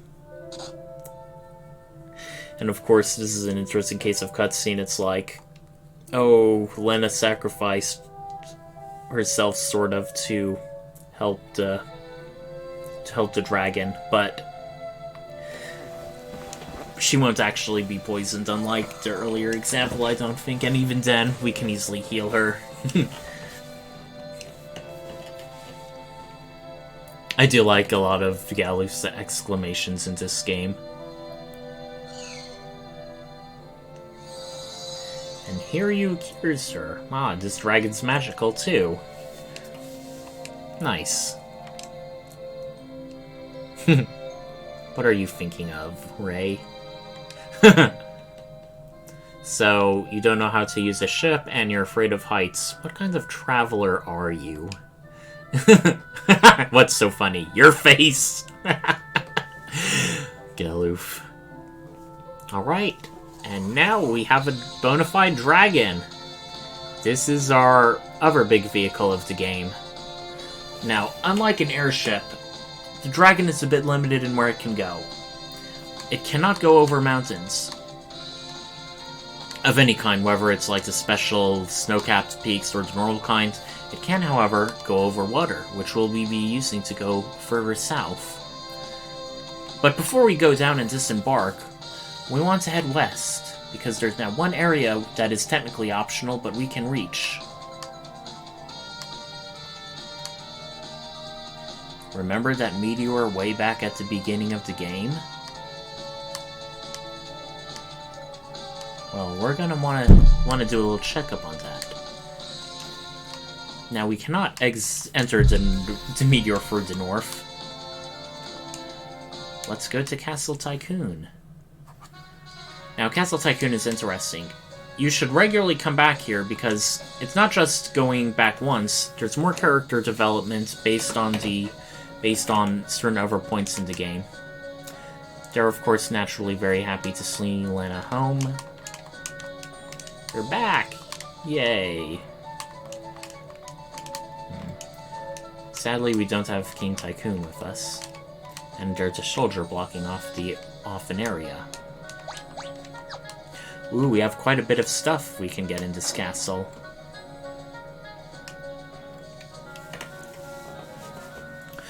Everyone's shocked. But happy, I presume, too. No need to worry about Dunter. You must return to your castle for good. Oof.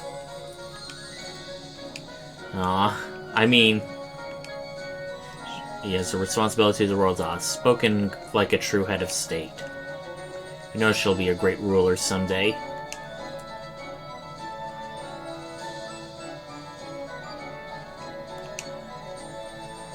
Very reasonable. The Chancellor is. Usually the Chancellor in a lot of RPGs tends to be like the usual scheming backstabber.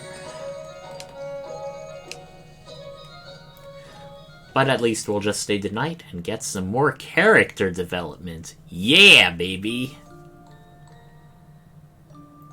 Don't worry, Giloof. Your time will come.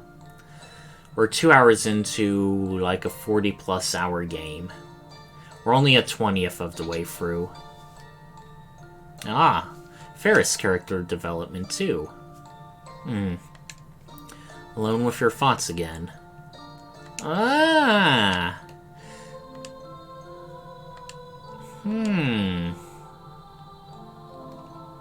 Princess? What makes you say that, Lena? Then again, Ferris did react oddly to Lena's pendant, saying the same one, very similar to the one she had. Then again, pirates have stolen a lot all over the place, so maybe she stole it from somewhere. Ray! Ray!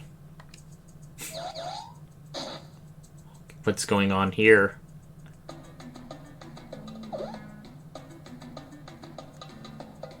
And somehow the lights turn on. Or at least brighter now that even though there was like a roaring fireplace. I know, come on. You were the one shouting for him to get up. Of course he's going to act very scared. Especially what with hearing about those monster raids and stuff.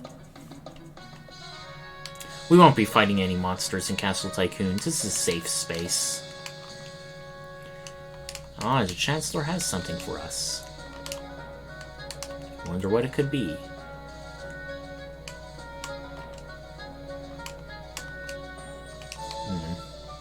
Oh, it's nice to see everyone misses us. Or rather, just misses Lena. Ah, she has her own name. Even though she's not like a big thing. Oh, we also hear about Sarissa. Ah, sailing, storm hit, missing sibling, Ferris with dependents.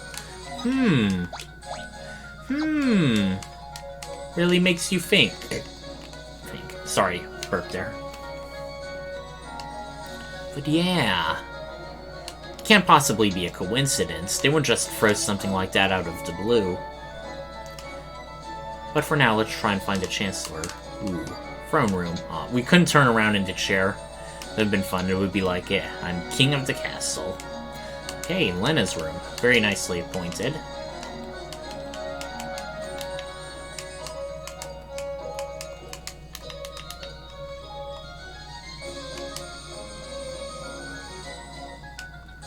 Okay, we cannot go into the king's chamber because the king's still away. Good that they respect his privacy, especially for a head of state. Kind of interesting that this castle is sort of in the middle of nowhere. I mean, there's no nearby village. Toul is, like, very well away. Then again, a lot of these RPGs, JRPGs and otherwise, especially during the early years, had to take some artistic liberties in what they can show. Okay, we have all but one item. Where could it be? Ah. And we are now back up to where the beginning of the game opened up. The dragon's nest, rookery, stable. If dragons existed, what exactly would they call the place where people would keep them? We have stables for horses, we have rookeries for parrots, for ravens and birds.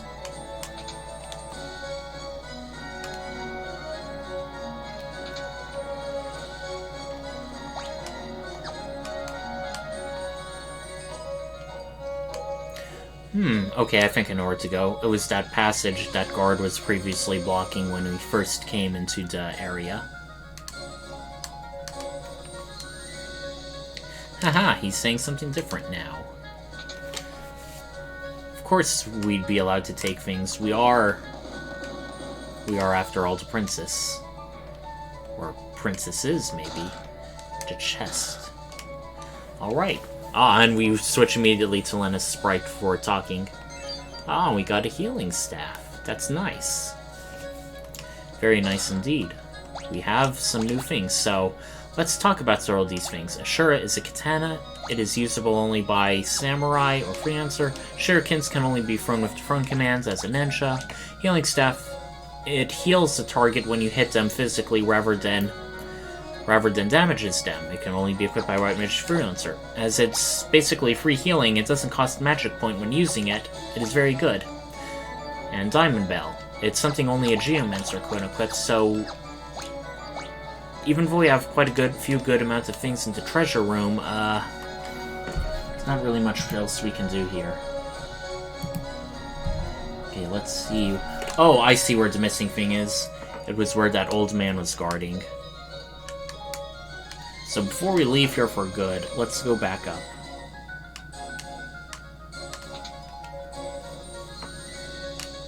Please get out of our way. Alright, a high potion, yeah. Alright, now to leave and back on with the main quest. Wait, let's see if the Chancellor, since he moved around, if he's back. Yep, he's here. Don't worry about us, Princess. We'll take care of the castle while you're away. Very nice. Very supportive. Probably one of the few RPG noble families that doesn't really have, like, any dysfunction, politicking, or scheming. Game of Thrones, this is not.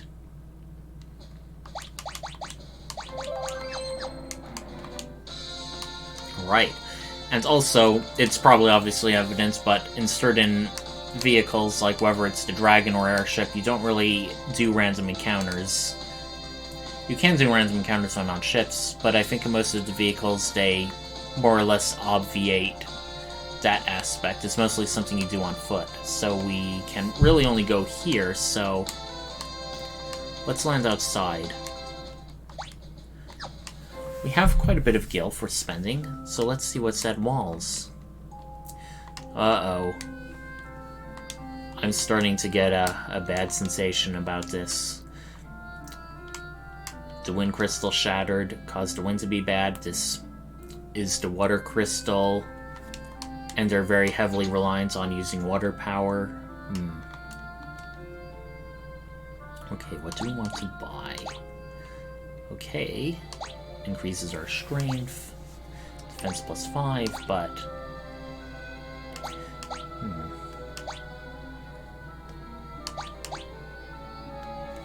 You know what? Let's wait a bit.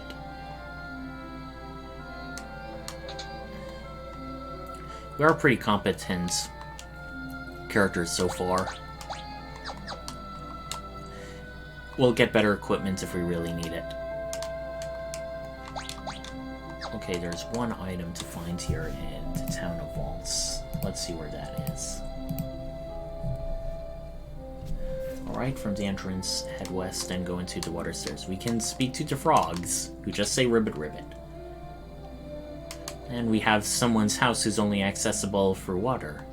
And the water somehow protects this thing from monsters. I find that easily believable. After all, we haven't well, some monsters, but I presume the landbound ones can't cross the water. Right. These are the silver specks, glasses that prevent darkness. Very, very useful for physical characters to have. We can just explore around here. Not that it'll do us much good. Wait, it's easy. Ah! That frog just spoke. That's funny. I wonder if they're, like, magically cursed to be a frog. Oh, and we have something in the lower right corner, too. Let's go inspect that.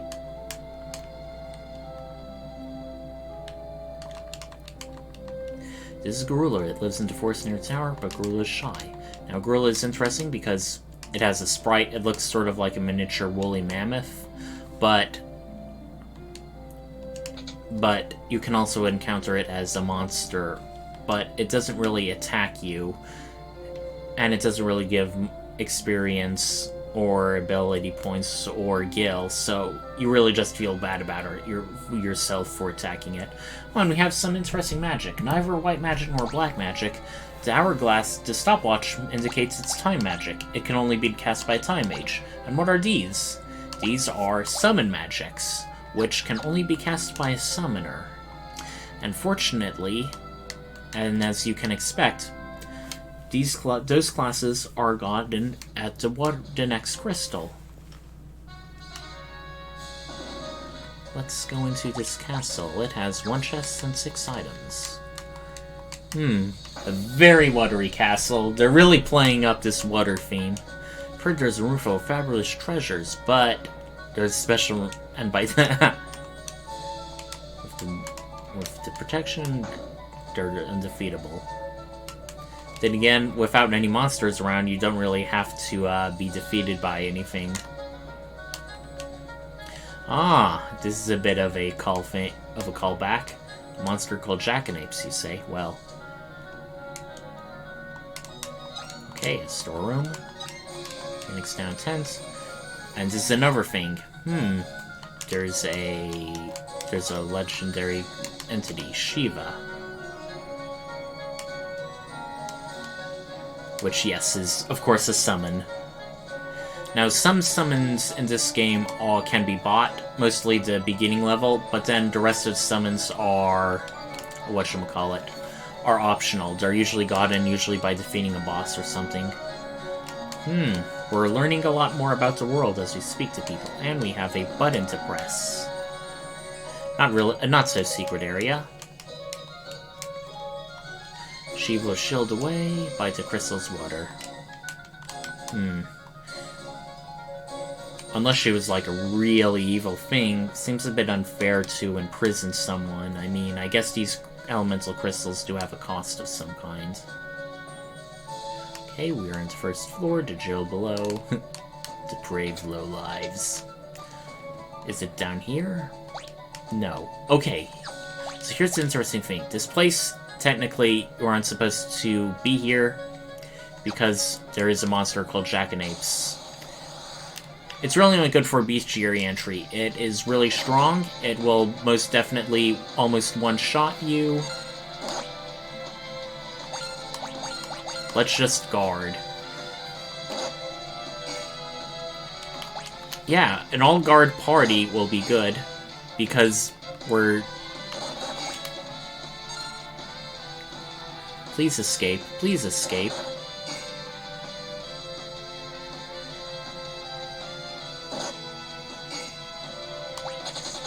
Okay, thank God. I was worried we weren't able to, but yes, you can technically run from this monster.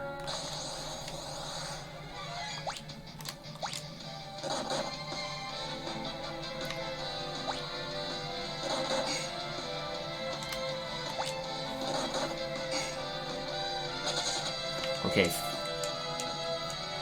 Thank goodness for autosaves. Okay, we have speed. So what exactly is speed? Well, it's not an item. It is, however, a magic, so as to pace a battle.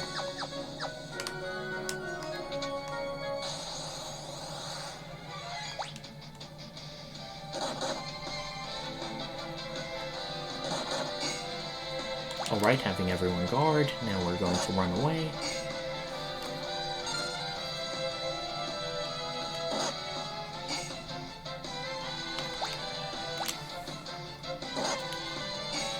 Have everyone guard again, just in case. Jackanapes is really only useful for filling out your bestiary. It doesn't have any items to drop or steal. It doesn't really give any experience points or gil or ability points. It's just sort of like a pseudo-invisible barrier to keep you from getting, like, really good stuff. Okay, Elven Mantle. This is a very useful thing. It is a cloak that can increase your evasion, and it is very useful for outright dodging certain attacks. It is an accessory, so who do you want to give it to? Let's give it to Lena. She is sort of the weakest. Wait. Yeah.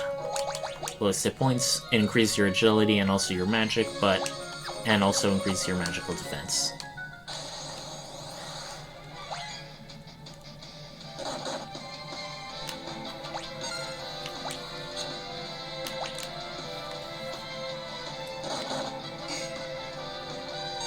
Let's try and get the hell out of here. Also, when your characters die, their sprites go back to their freelancer form. I can understand that. It would have probably been too much to just individually animate dead sprites for every single job out there. So I can understand why they did that. Okay, this is... yeah.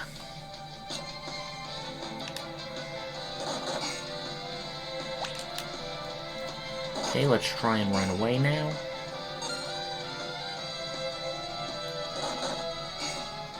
Continuing to run, continuing to guard. That guard thing lasts quite a bit. I mean, she got hit twice. She got hit twice with 0.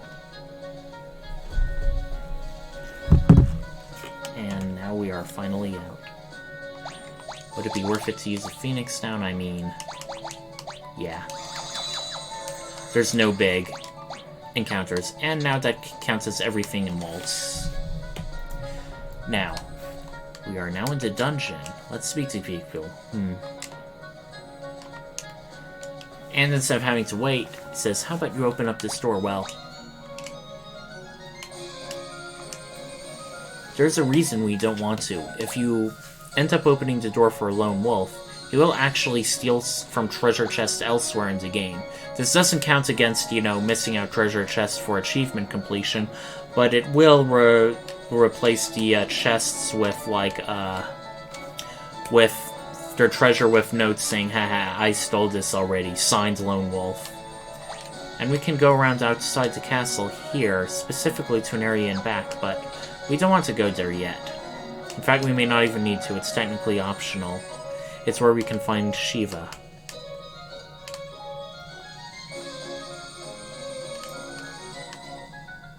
Or wait, maybe it's up here that we find Shiva. That's just a place we can go down to just splash around in, I guess.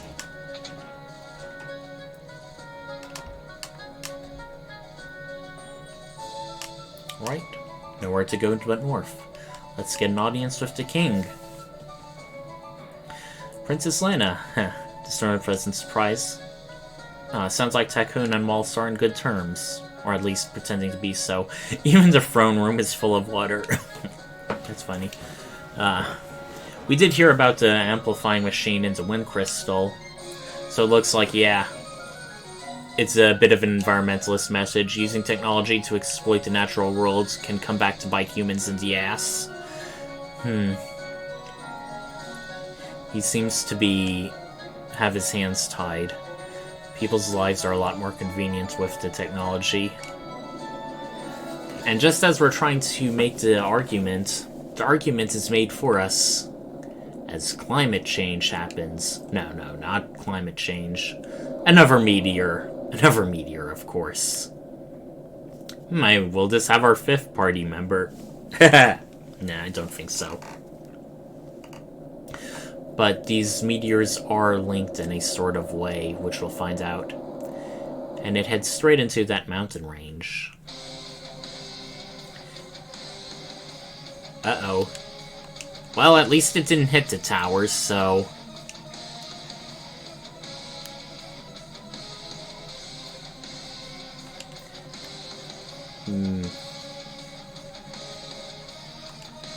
Well, so much for that conversation. When the music continues... But then it goes back to normal. It's like... Everything is like dire and serious, and it's like, ooh, castle theme. Do they say any difference? Yes, they do. Telling us stuff we already know.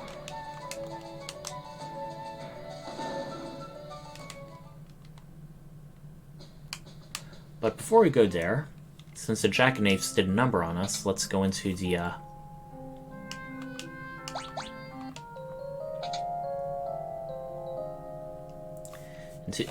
Oh, I do like how they have more than 4 beds. Like, sometimes in a lot of these games, they would have just the right number of beds for the party, which I can understand why they do it for limitations, but can at times feel a bit unrealistic. But, ooh, we definitely want a lot of eye drops, especially. Gold needles, maybe, but we haven't really been encounter petrified. Now, this is the reason why it's very good to have Phoenix Downs. They are 1,000 gil each. We're actually saving a number by finding them as treasure and stuff. While we can, of course, walk there normally, let's take our much faster Windrake. Let's see what's here. Nope. Can't do anything here at this point in the game so far.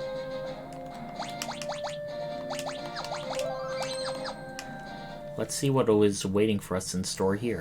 Uh-oh. Garula took us by surprise. It's never tried to attack anyone. This is not good. Something else must be going on.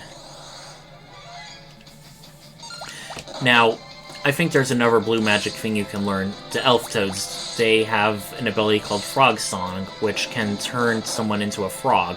Toad status prevents you from casting magic, it makes your physical attacks super weak, and you take more damage in return. It's a very powerful debuff. Ice soldiers are basically, they just cast things. So wait.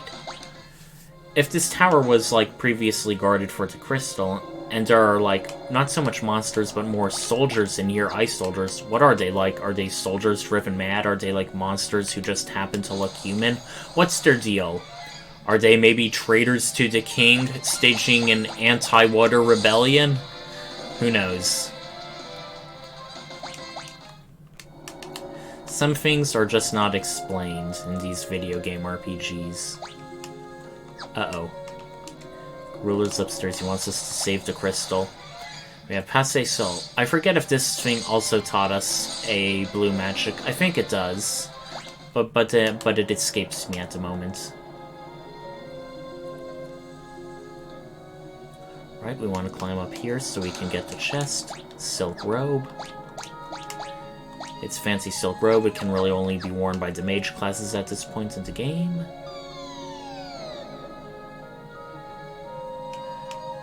And let's continue up.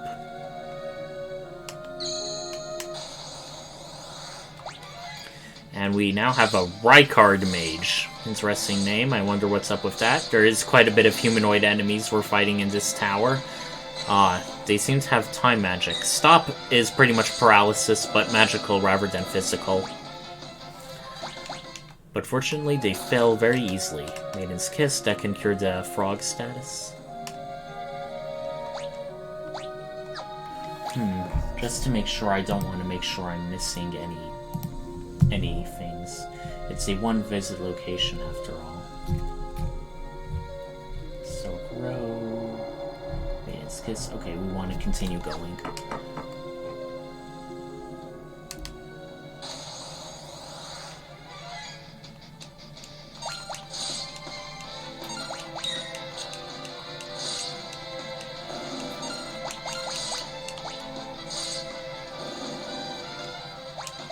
Okay, that gave us quite a bit of ability points. That's good. Okay, we want to ignore the middle line, take the northwest one. And here are our final two chests. One of them has an effort, the other one has a silver armlet. This is the silver armlet one. In the original Final Fantasy, there were copper and silver armlets, but they were armor to equip, usually for the mages, while in this game, armlets are an accessory. And a... wait. Silver armlet. It's both shiny and effective. It can't be equipped by knights, but it can be equipped by others. It increases various defenses and stuff. Oh well.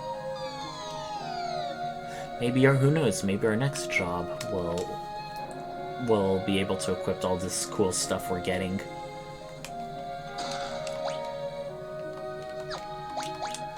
Four out of 4, baby. Okay, before we go, we want to make sure our party is well healed, particularly Galuf. Now, if this battle for some reason is too hard, we can always go back to Waltz and buy the good equipment. Very nice of you, Knight. But unfortunately, you're not a named character, so there's only so much you can do within the narration. Garula is, of course, a physically powerful boss. It has a counter ability which counters physical attacks. However, that's pretty much all that we do, so...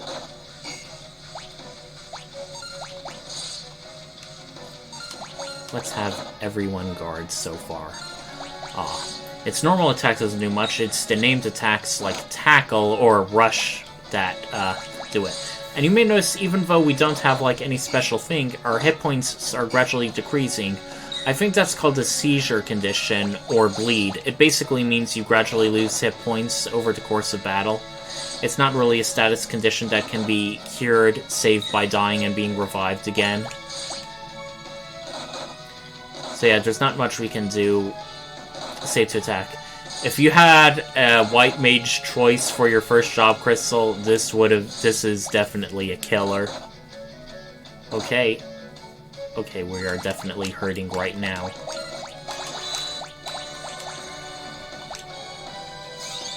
Okay.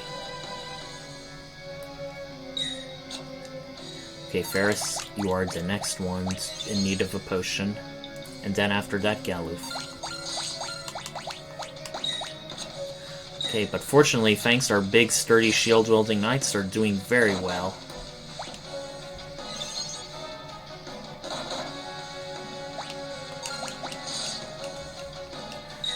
Gorilla only has 1,200 hit points, and since we're averaging around 70 to 80 damage as we attack... Yep.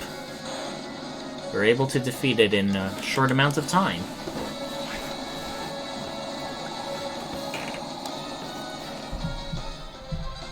And now we all mastered our jobs, and a good time too. Because we are going to get our second job class now. Give me a moment. I will need to go onto Twitter and tweet at Gilgabot in order to find out what I get.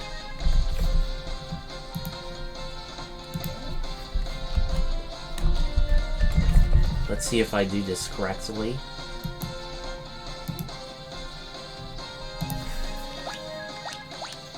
Until then, we'll just wait for the bot to register.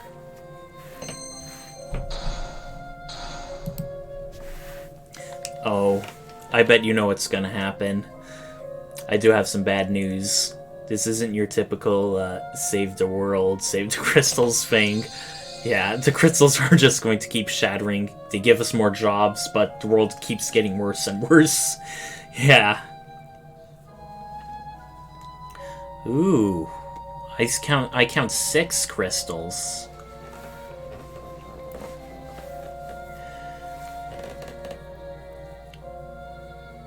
Poor knight. Lord Galuf? What's up with that? I mean, maybe he's delirious. He thinks we're the king instead of the king of Waltz. But once again, we have this nice sounding music. Alright. I found out our second job, but I won't spoil it. I'll mention what it is once this scene ends. Yep. Let's start picking up one by one. We have a time mage, Mystic Knight, Berserker. Oh, that's the most infamous class for the Fiestas, and I'll explain why after we get all of them. Red Mage can do a bit. They're a bit of a jack of all trades, both black magic and white magic. And Summoner. Summoner is actually the Water Crystal class that we got. And that's good, because I haven't gotten this class in the previous one. Oh, and it looks like we didn't have enough time to get the last crystal. We couldn't have gotten it anyway. And just to spoil it, it's an optional crystal we can get later in the game called Mimic. See, we can't go. And he's also dead. So, oh well. Then again, we don't want to trigger a game over, so the Mimic isn't worth it, at least at this point in the game. And that section of land just sunk. It's kind of in the vague shape of Texas. Or is that just me? Oh, Sildra! You survived! Yay!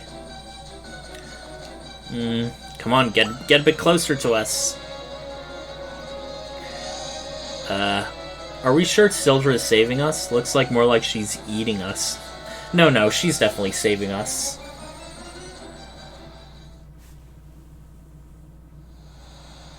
Kind of like the story of Jonah and a whale.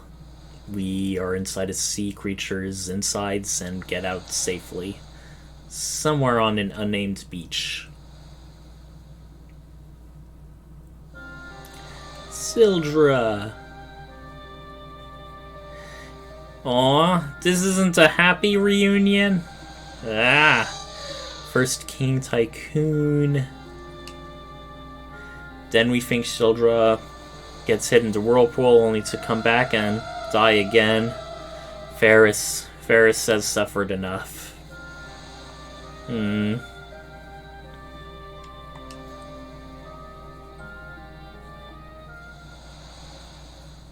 So sad. Aww. That's just adding onto the pain.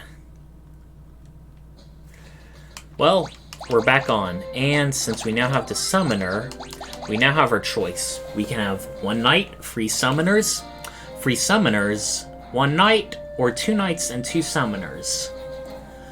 I think I'm going to keep Ray and Galuf as knights. And I will be making definitely Lena. And definitely Ferris. Most likely Ferris as a summoner.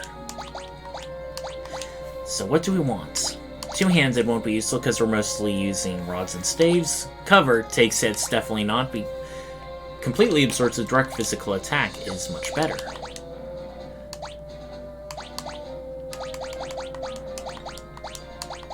So, yeah. Guard. We do not have anything for our heads. And we are going to be putting them in the back row.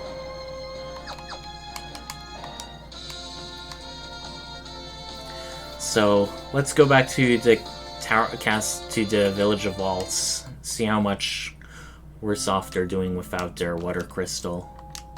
Uh-oh. King Waltz survives, but he's almost dead. If ships aren't sailing, how in the world did he get here? Interesting question indeed. Let's talk to this girl. Whose duty hits her name? Garula! You just murdered a bunch of innocent soldiers who were just trying to do their jobs. What do you have to say for yourself? Uh-oh. Well, now that we have the new class, let's get our summons on. And let's see what we can outfit with them equipment-wise.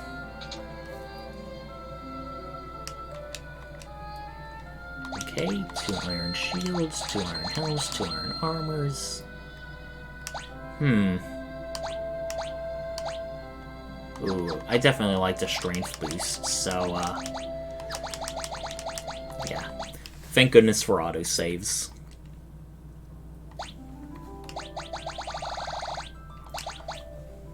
Sorry, I promise to try not to do that too often in this playthrough.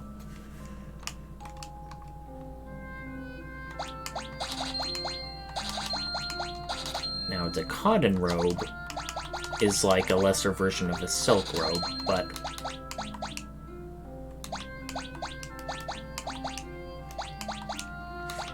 leather shoes, so...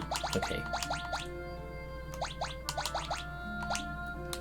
Who do we want to give the Elven Mantle to? The Knights are already pretty tanky.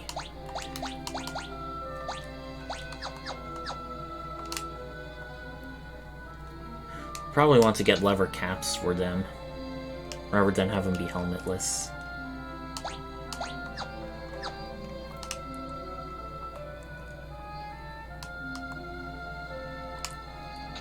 But for now, let's rest at the inn again.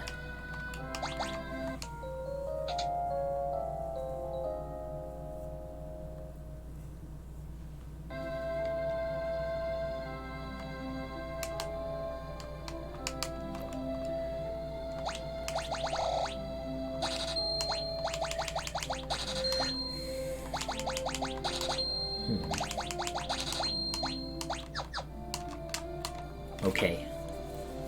So here's what we're going to do. We're going to go back to Castle Waltz, and we are going to find Shiva. Because even though it's optional, they'll teach us a good new summoning technique.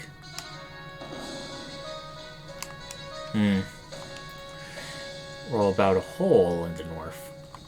A warp! Oh, remember way back at the beginning of the game when we saw Galuf? He was in the meteor? And there's like that shiny little warp tile to the north? Looks like the meteors have more to it than they initially appear. Very interesting.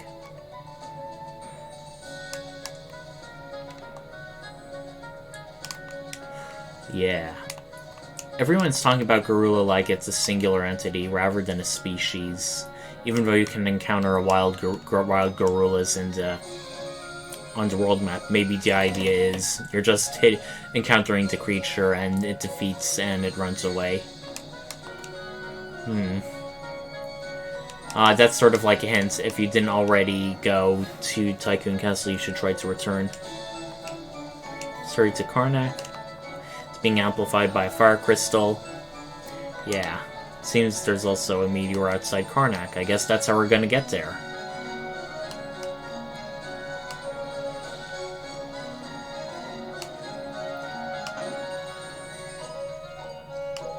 Okay, let's see how we get around.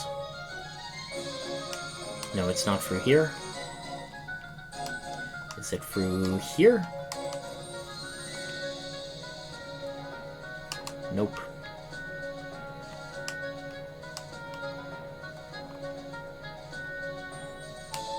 Might be through here. Yeah, I'm pretty sure it's through here. Yep, it is. Okay, since we learned new abilities for our knights, do we want to take hits for allies with low hit points? Or do we want to inflict double damage? Choices.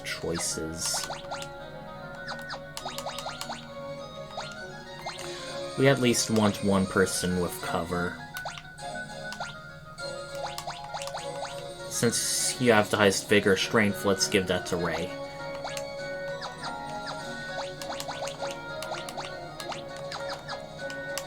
Alright, and it's really only a matter of going north through this area.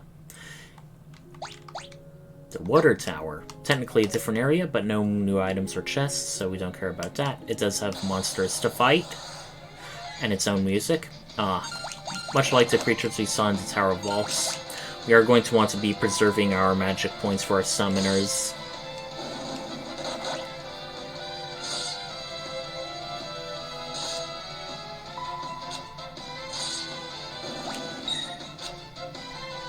And let's set his auto to guard.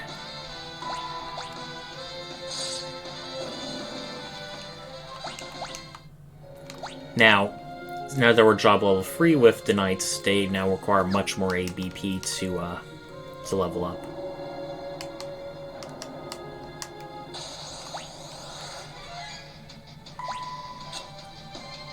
Okay, we'll definitely need the Knights to physical attack, all of them.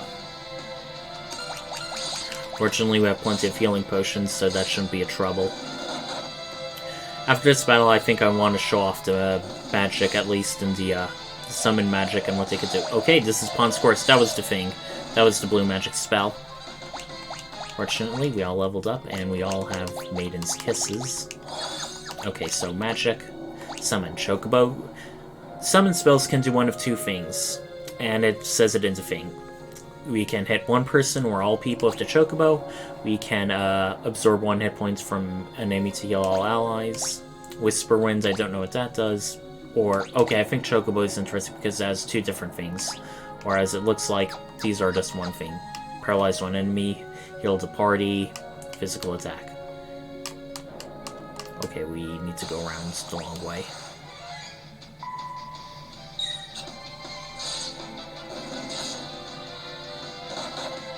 Ouch.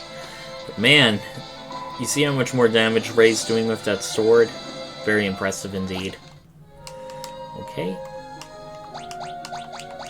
Make sure everyone is as healed as they could be. Let's talk to the strange orb. It's Shiva. And like many of these summon monsters, we need to basically defeat them in combat in order to gain the honor of using them in battle. Ouch. They're really all going for... Now, Shiva's interesting because, as you just saw, it has a multi-target spare, but affects half the party, not all of them. So what do we want to do? We want to take out these ice soldiers.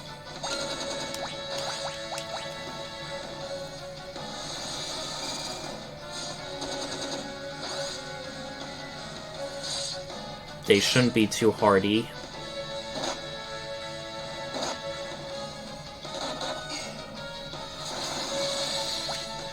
Unfortunately, it looks like Eluf will need a potion.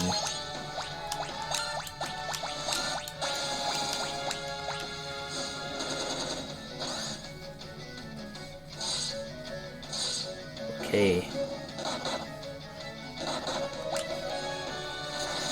Oh, please do not kill Ray. Please do not. Oh, me and my big mouth.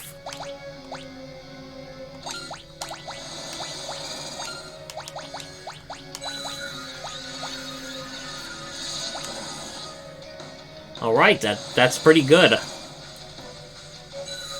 One more of that should get the party close to healing up. No. These Phoenix Sounds are expensive. Please. Jesus.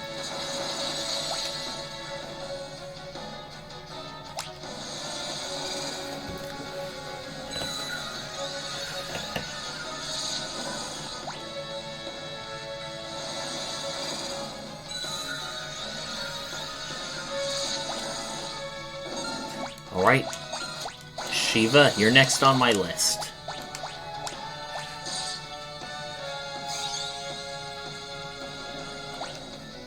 More Whisper Winds, please. I don't think Shiva can be paralyzed, so...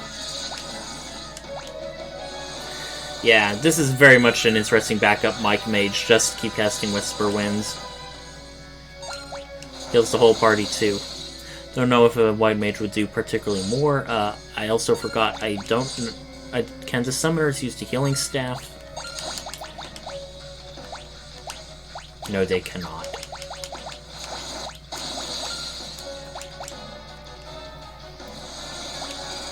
But yeah, this is a reasonably challenging battle. I like it. Yes! And interesting, it wasn't like a special boss destruction, just normal fade out. And we have another Frost Rod. Yay! That's one of our first of many summonable monsters we'll be getting. Frost Rod. Okay, so... Shiva. Attacks all enemies with another dice. The ever-classic Diamond Dust attack. And we exit the dungeon that way, rather than teleporting. I like that. Go down to Waterfall.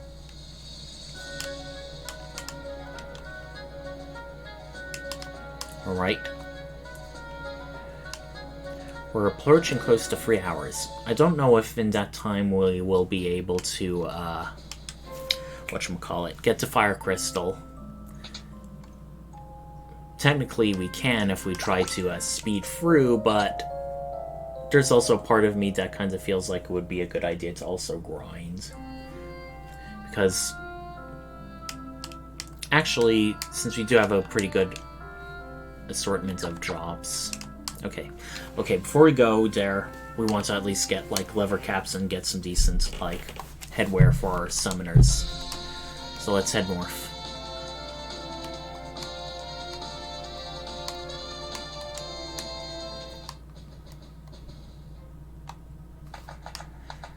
I love how this is also in the other versions where they began, like, with clapping. Like, this is like a fun little sea shanty jig they're doing. I like it.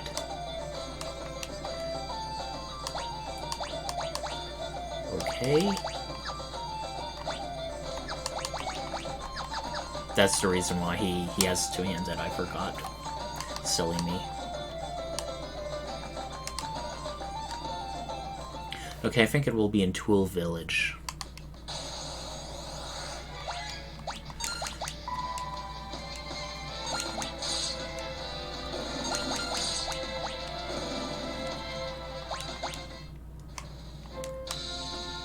I like how these monsters are pretty generous with tents.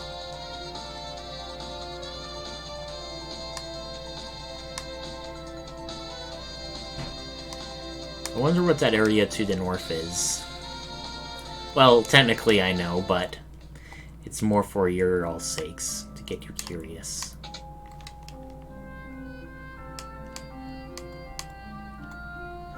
Looks like the pirates aren't at the bar, so they must be back at the hideout.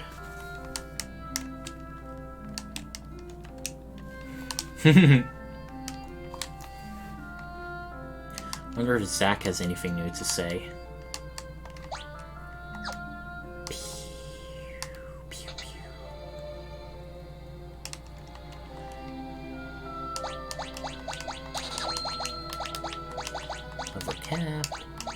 Lever cap. I sort of feel like we'll be getting much better more decent equipment soon, but it's sort of the principle of it, and it's hardly any gil. I feel like I can afford to be a spendthrift in this game to an extent. Ah, princess. Okay, nothing new, nothing new. I wonder if we get anything new if we go back to Tycoon Castle.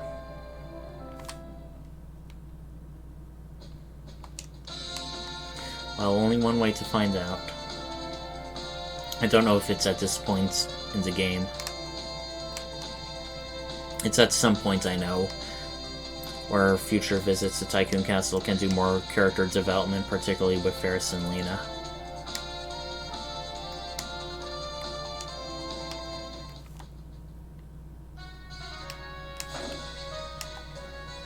Right? If he's blocking the path left, that's when.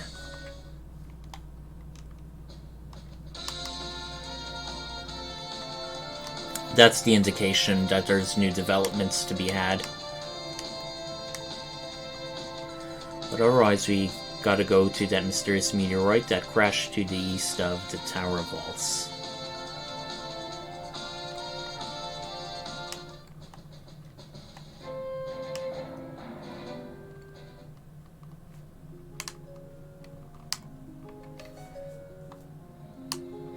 Ah, and here's the teleporting area.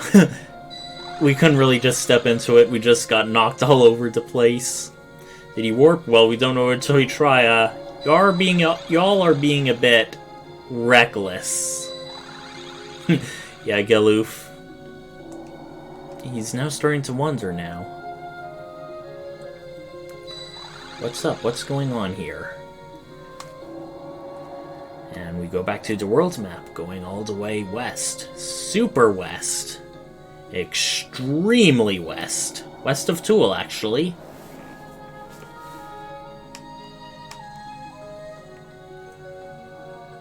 let's see what awaits us.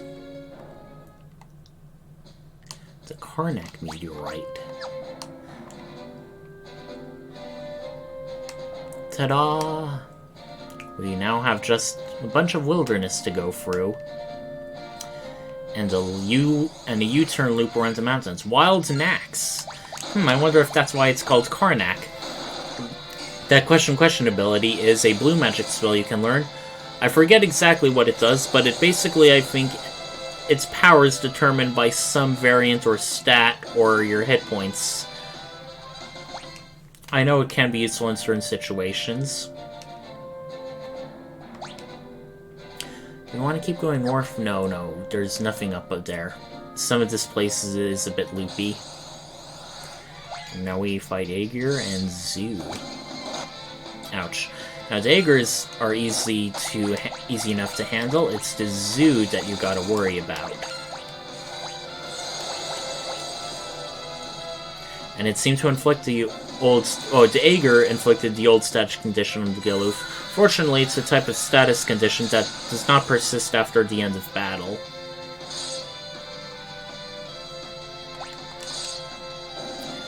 Ta-da! We defeated Zoo. I think Zoo also has another black magic spell. Ooh, not one, not two, but 3 different areas. But we can only really go to one of them. There's a fire-powered ship. What, you mean like gas or coal or oil? We can't enter here. The soldiers don't seem very friendly either. So what's in here? Very, sinister sounding music. Ooh. They built a wall around the scholars and intellectuals. Now, that's a sign of a tyrannical government. When you're distrusting the scholars and the intellectuals. You don't want people getting too smart and getting too many ideas. Looks like they're exploiting the power of the crystal to get better metal stuff. Apparently even the monsters are afraid of them. A werewolf, you say? Well, we didn't free that werewolf. The one we saw in the Waltz Castle, so it must be a different one.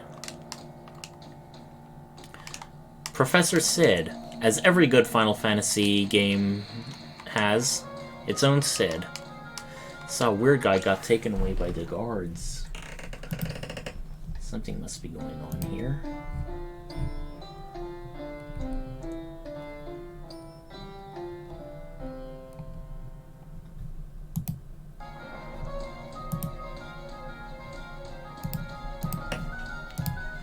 We now have a better piano skill. Now that one item in Karnak we cannot easily get right now. It's something we get later. Because there's fire and lava all over the place. So we can't get past it. But if we did, we would be able to see that barrel in the southwest, which I think holds a fire rod. Crew dust. That's an interesting thing to keep in mind, but fortunately half our party is no longer solely dependent on physical attacks. Now, all these various shops, we won't be able to buy to our heart's content, so we want to make sure that this counts. And, oh wait, I think I saw one more person to speak with. Never mind. I talked to him before. So what do we want? Hold on while I look.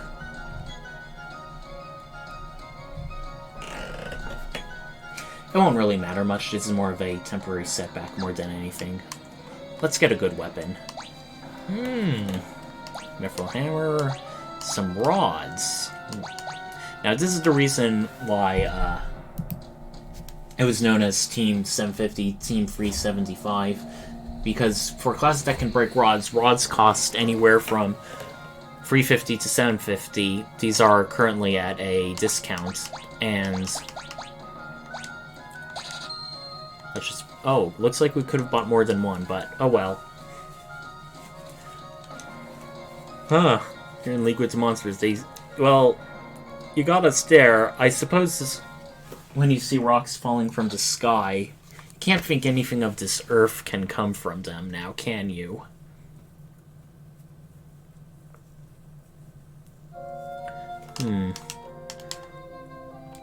Looks like we're in jail.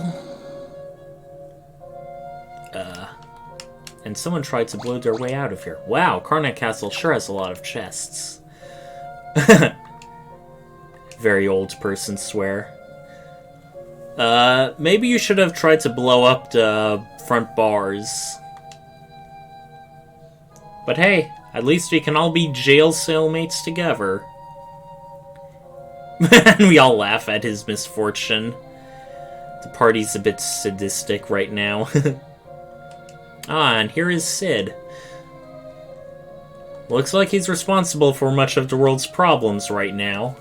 But he's no villain. He's a morally conflicted individual. Found a faded tomb in the Library of the Ancients. And then he learns how to amplify crystals from there. Tycoon waltzed Karnak and the but there were 4 crystals. But he only used machines on 3, so where's their Earth crystal?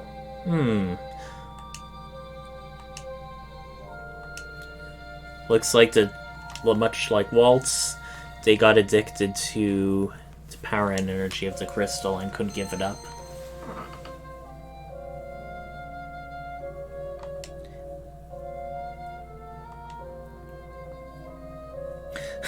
Chancellor has the same sprite, but of course it's a different Chancellor, the one for this kingdom. He's unlocking us, wow. Uh-oh. Uh-oh.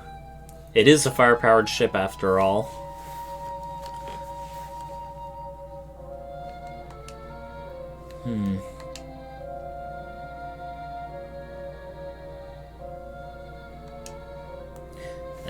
Good leverage you're using, Sid. Good leverage.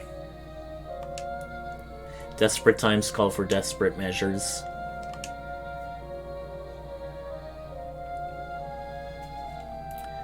Now, even though we're technically in Karnak Castle, we cannot really gain access to any of the other treasures because, once again, all this damn fire is blocking the way. And there's an awful lot of good treasure we can get. But that's for later.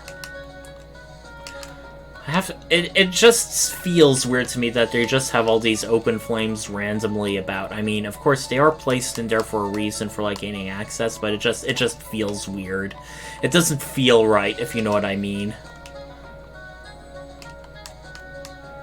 They should at least have an in-universe explanation for why there's all this, like, random flames all around here that aren't, you know, spreading and burning the castle down. It feels very much like Baby's first RPG, something someone in RPG Maker would make to look cool, rather than considering how the placement is rational.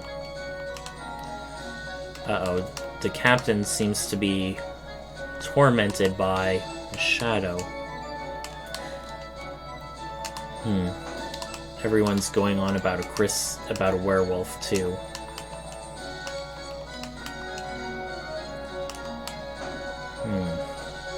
And we have an audience with the king or queen? It is the queen chamber. Uh-oh, she's missing. And now the chancellor is sitting in the throne. He's usurping! It's a coup! Well, now that we've been pardoned, I suppose we'll, leave the castle and, buy the cheap stuff to our heart's content. Dwarf doesn't exactly look intimidating as a pixelated sprite. Didn't even give a fight. Ah, explosives. Very targeted single-tile explosives.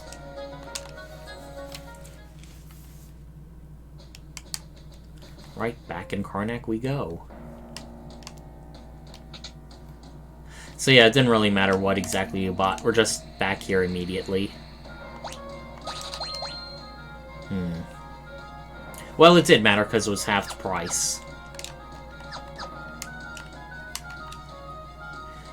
Okay.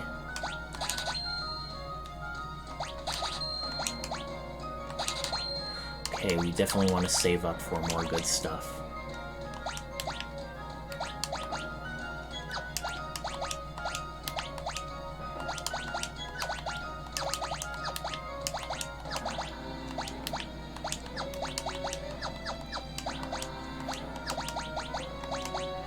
Don't think we'll be needing lever caps or mithril shields.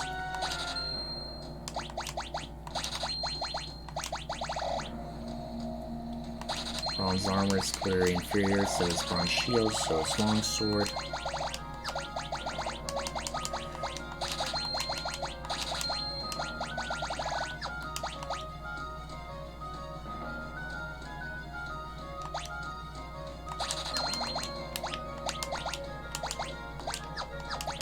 Alright.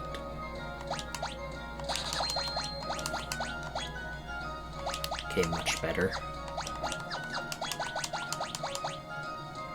Silver plate does a bit more, but it doesn't weigh as much. Don't really care about that.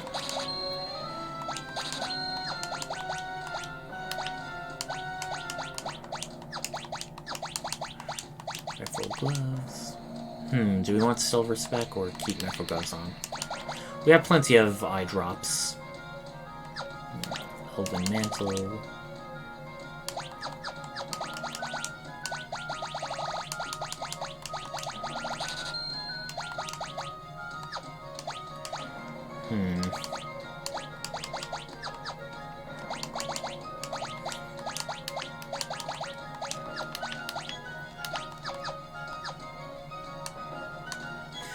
Sorry, I definitely feel like I may have overspent a little, but oh well. I don't think there are going to be any summon magic for sale, but just in case. Nope, just more. A lot of mid-tier. Black magic, white magic, time magic. But nothing that we can really easily use.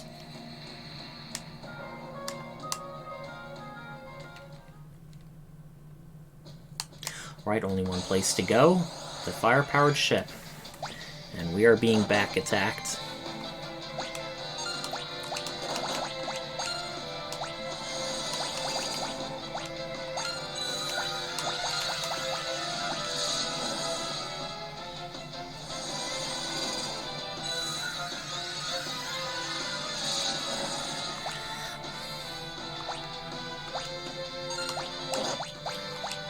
Ah, and that's the Elven Mantle in action. You saw that little cape animation where we pretty much blocked the attack.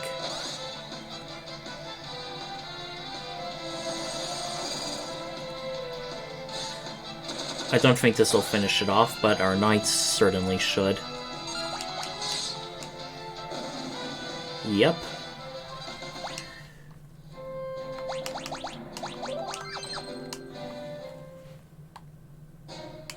Alright, we're on the fire-powered ship, meeting up with Sid again. I mean, we had to do a bit of shopping.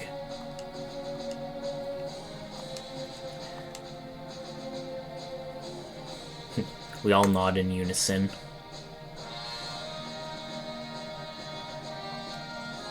Yeah. Of course, an old man like Sid can't really fight, but what about all of Karnak's soldiers? Wait, there was a soldier outside. I just want to speak to him. What's he say? If you don't do something quickly, this crystal's done for. And this is another interesting dungeon. There's nothing here to the north. But there's 9 chests we can get on the fire-powered ship. And as we continue going, it may look like our typical low-tech pirate ship, but wow! Now this is a ship. Mithril gloves that we purchased for free. I'm starting to regret that purchase now.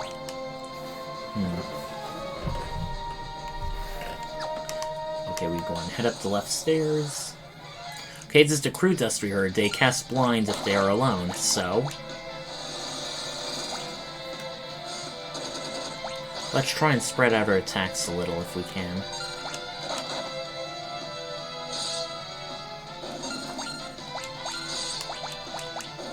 Okay, that was enough. Good. Nobody's blinded.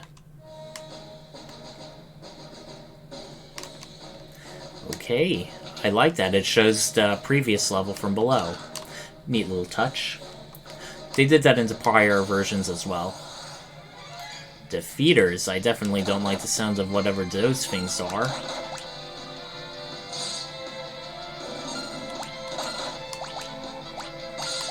So far, the summons are pretty cheap. It's really only Sylph and Shiva that cost a lot.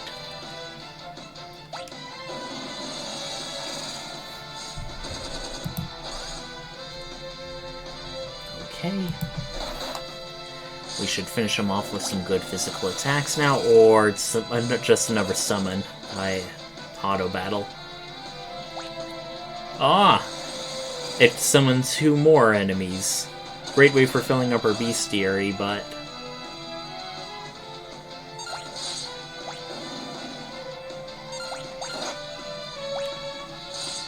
ouch, we're taking a bit of hurting. We did get a lot of experience points, which I'm happy about. From the stairs to the catwalk, head all the way north to the wall. I think Crew Dust is undead, so it may be risky to use Sylph on them.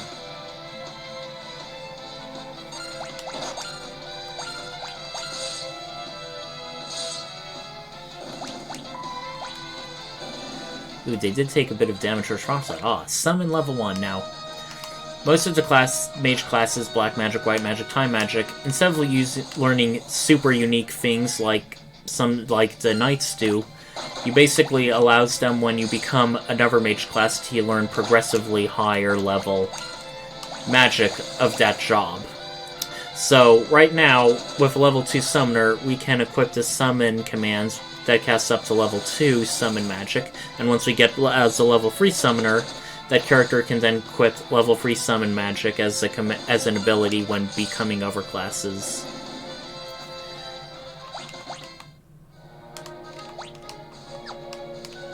Alright, I think that's about a third of the chests.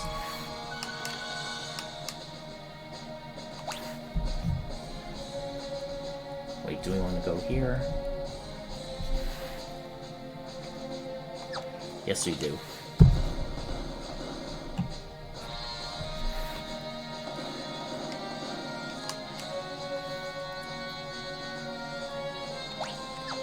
Once again, there's another chest. Phoenix down. We're roughly halfway through.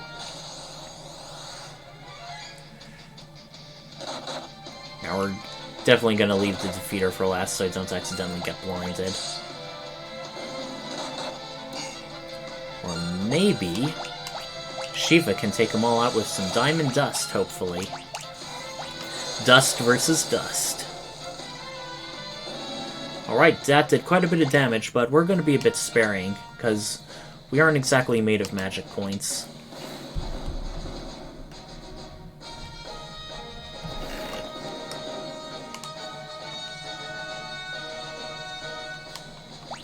Okay. We are in an interesting looking place. This conveyor belt will not let us get a chest, so we gotta find an alternate way around.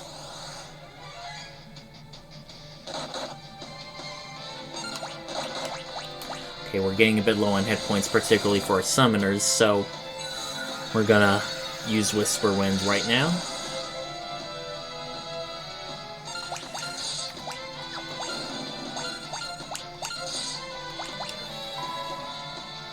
Oh, whoops, that healed. Uh-oh, it may be undead, so it may damage us. But I think we can take it. No, it actually hurt it. Just like any other monster.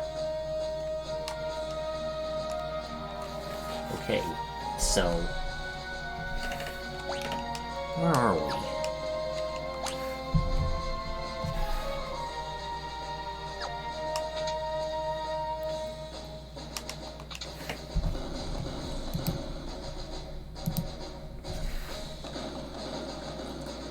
Up one level. Now, if you look south, there's a whole mess of conveyor belts, so we want to not progress too much. We want to get some of the chests and other stuff. And here we find Thieves' Gloves. They can only be equipped by thieves because they increase the chance of stealing. When I first did the Fiesta, I had the Fig as the Wind Crystal job class, so that was pretty useful for us.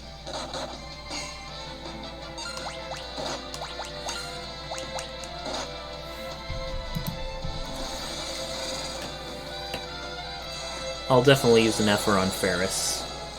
Unless we get to a save point. So we can use it so we can tent up.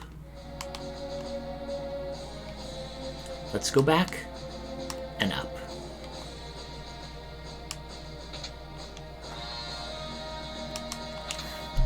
I like how the elevator like automatically goes back.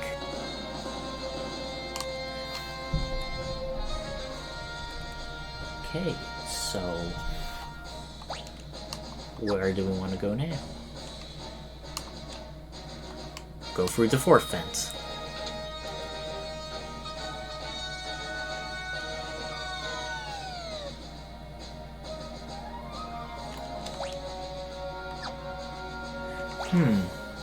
And a new location.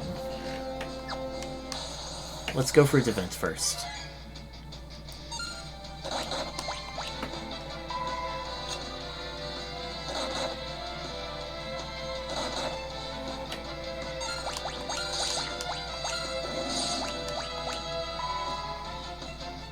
Nice, that's what I'm talking about.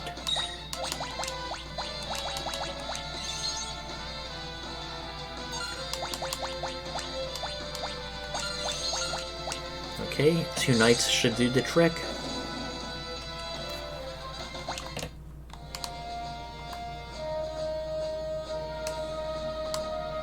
Okay, we go down a bit. And... dang it. Yeah, I just feel like running. We won't exactly be starved for, And we have a green beret! This is another classic Final Fantasy armor that appears in multiple things. It can be equipped by nobody in our party. It can also increase... It's also useful in that it increases strength and agility in addition to our typical defensive stuff. In other ones like Final Fantasy VI, it increased, whatchamacallit. It increased your maximum HP by 1/8, its total. So it's pretty useful for certain things like Ultima Weapon, which are dependent on your maximum HP.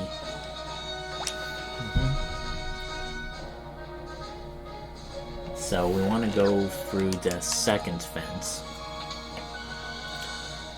Alrighty.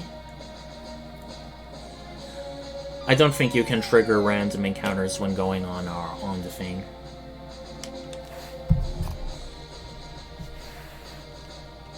So where do we want to go? Do we want to go in here? I don't think so. That looks a bit one way to me. Definitely one way.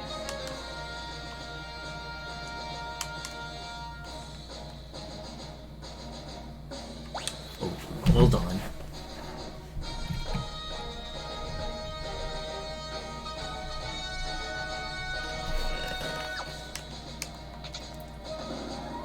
Alright. Okay, we're definitely going into the right area. A Moonring Blade. This is an interesting weapon because it is thrown sort of like a bow, meaning it does damage from the back row.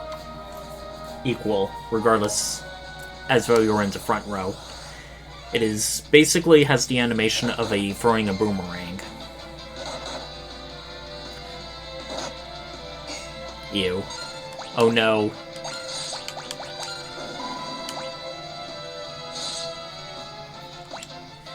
He still got off. I wonder if physically attacking the Crew Dust would have been better than the Choco Kick. Looks like physically hitting your party members doesn't do anything to assuage them of... It has to be an enemy, I guess.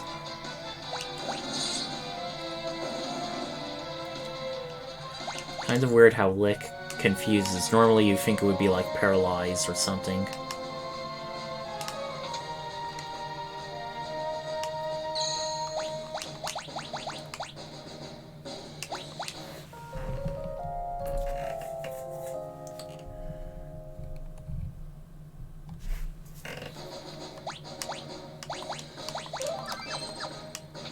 What's through the north door? Okay, this is something that sort of can be confusing when going through if you don't know what to do.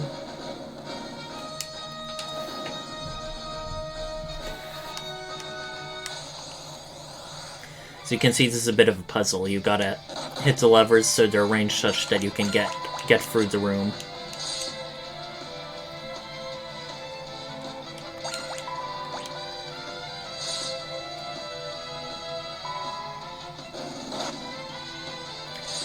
Alright, more of the same enemies. Nothing special.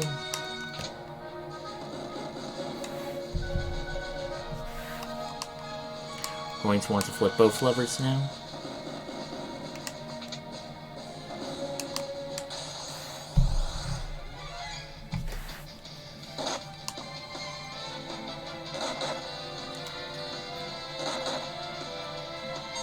I don't have time for this, I'm just gonna use Shiva.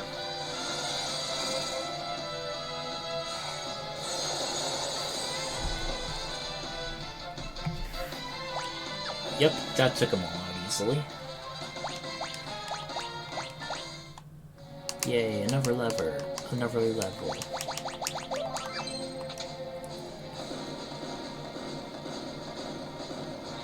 Alright. We got the elixir, and we can go through. Now just to make sure, I want to make sure if we have all 9 chests.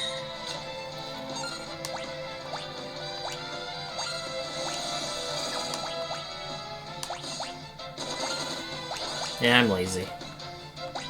Let's multi-target them.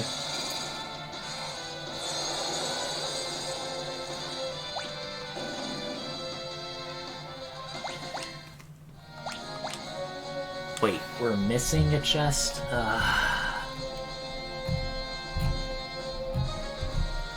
I thought I was following this guide to a T.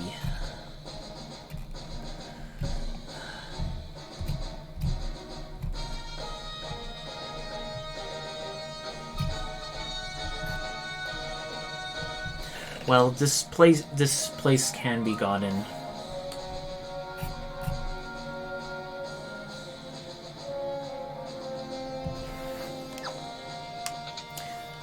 We can go to this place later. It's not a one chance and that's done. Ah, we see the queen. She looks a bit sinister, her sprite. Very thick eyebrows. Almost looks like a glare. Meddling dolts, you shall pay for interfering with my revival. What are you talking about? The queen was dead? Or maybe she's being possessed. That's probably the more likely case. Now we are being attacked. Liquid Flame is an interesting boss. It can switch between 3 different forms, all with their own counterattack. It is, of course, weak to ice, so guess what we are going to be doing? Bam. Uh-oh. I hope it doesn't counterattack too hard. Well, if it does, we can use Whisper Wind. Okay. That is not a good sign.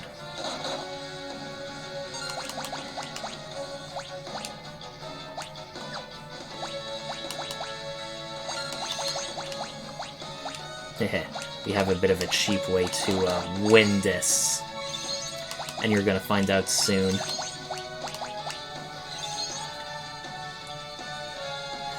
Now, once it changes back...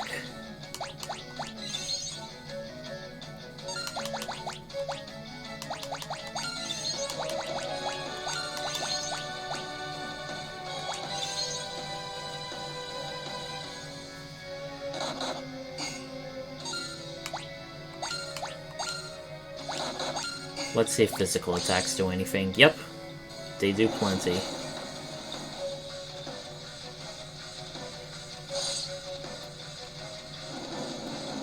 Okay, that's not good.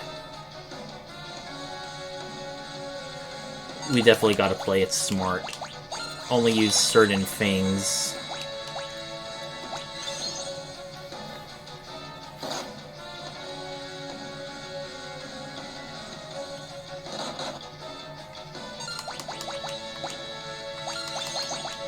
Okay, starting to get a bit low on healing.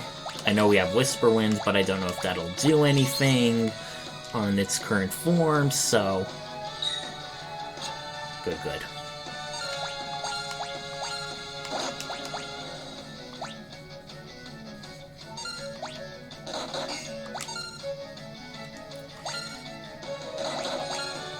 Okay, let's try and risk a Thyra.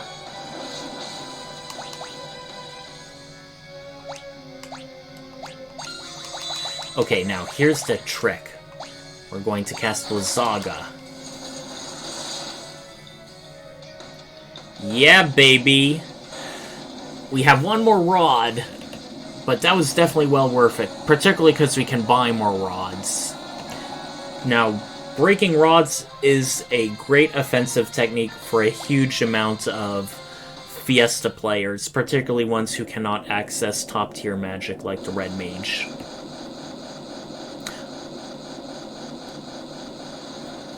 Alright.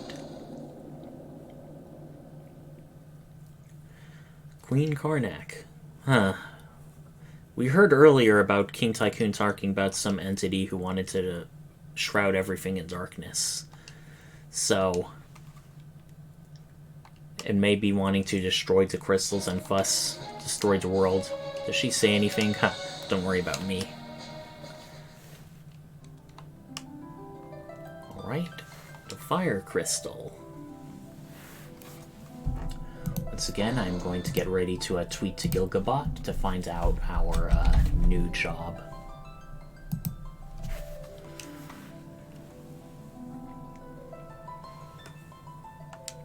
Ah, the werewolf. Seems to another person who recognizes Galoof.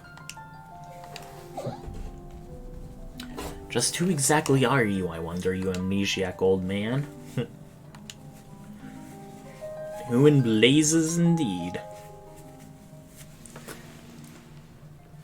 Oh no! He's going to destroy the crystal. Ah! This is technically our first meeting with the big bad, in a way. Of course, who is disguised as a soldier. Oh no. Looks like the crystal's going to be destroyed. On the plus side, that means more jobs for us. Hoorah! Hey, you know, as long as the Earth crystal is around, would that mean the land on planet Earth is still safe? Huh.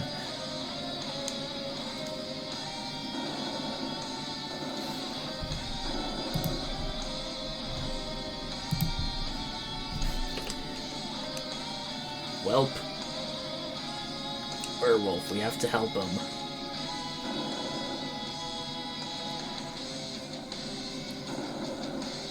Well, so much for that.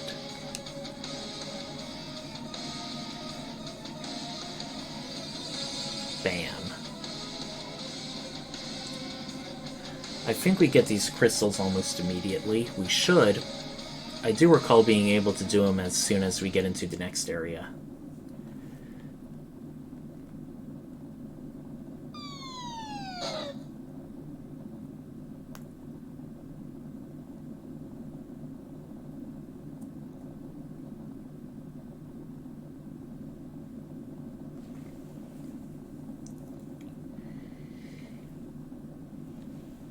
Flames are dying.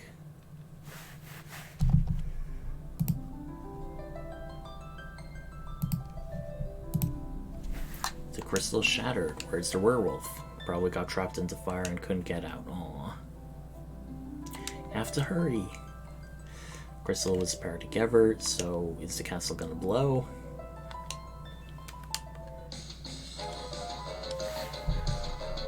Well, gotta get the hell out of here.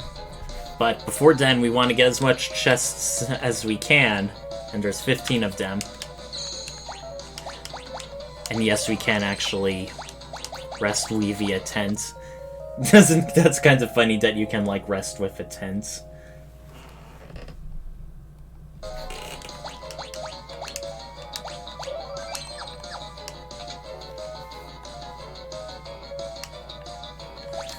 Head north and enter the eastern cell. Okay, that's 2,000 gil. Now exit the cell and head north in a clockwise direction. Oops, didn't mean to do that. Uh-oh. You're a monster in a box encounter.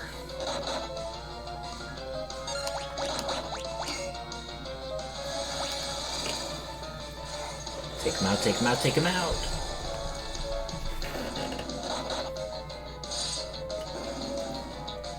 Thank you.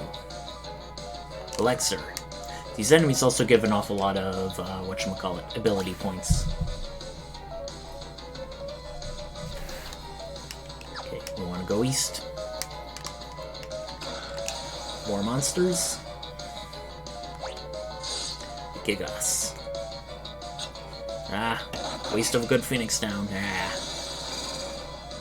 Oh, please don't tell me I accidentally used a rod.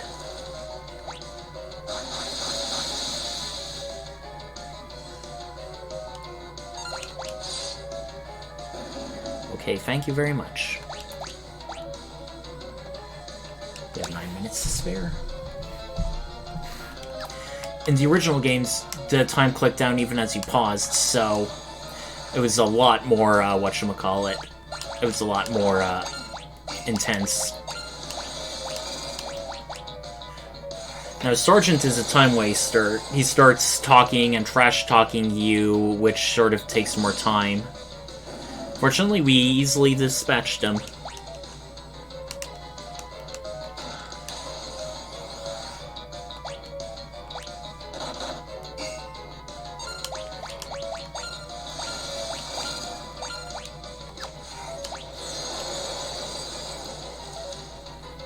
Hopefully this should be enough.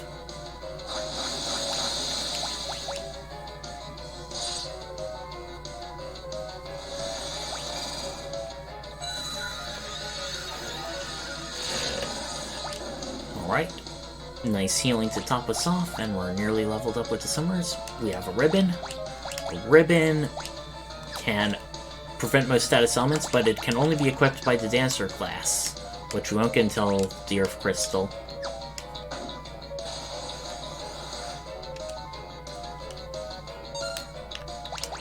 Okay, looks like we can't run, so we're just going to summon.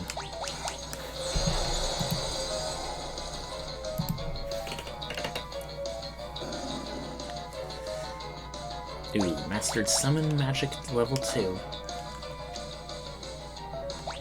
Room is empty, so go around. Dang it. See, he starts trash talking.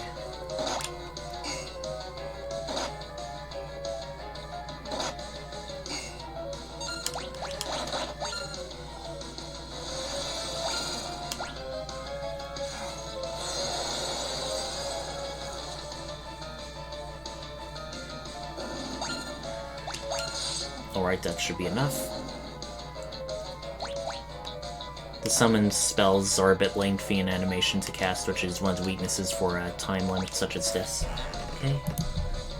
Room is empty.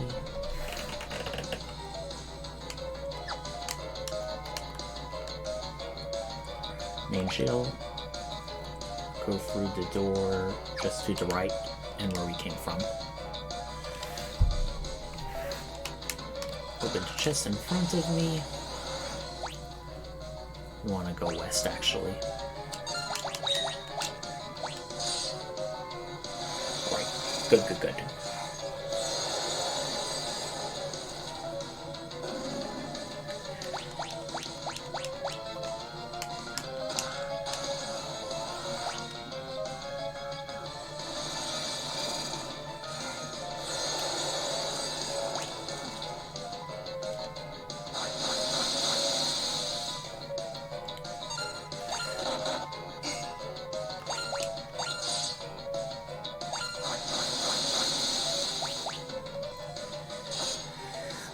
Please die.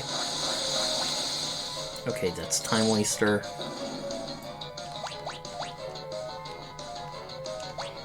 Okay, we got about a little over a third. Okay, we gotta keep going south. Through here.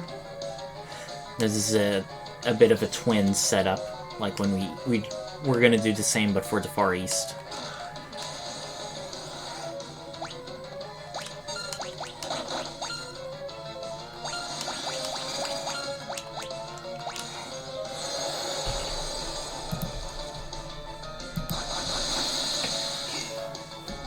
Now, if you didn't learn Arrow by now would be a good time for the Blue Mage to get it. Very good time. Ta-da. Another Elven Mantle. I know who that's going to.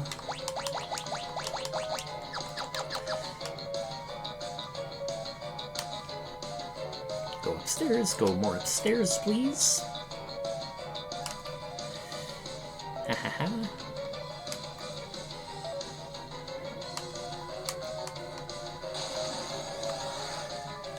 Okay, preemptive strike. Single dog shouldn't be anything bad. Instead of a wild snack, it's a Kurnak. Ah, like Kurnak, from which the kingdom gets its name.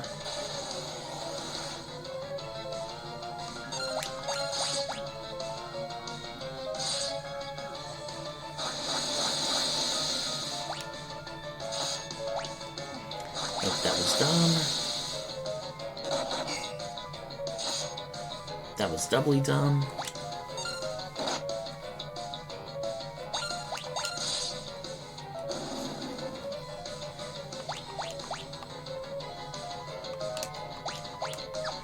Okay, just a bit of over half. We want to go east here.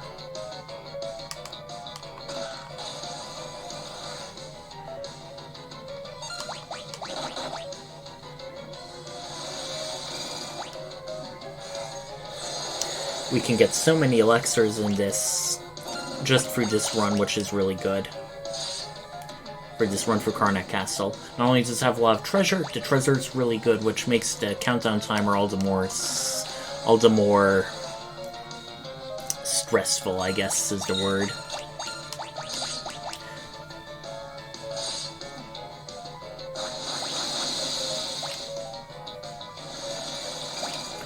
Hopefully this time it just should be enough to defeat it. Varys is running a bit low on magic points.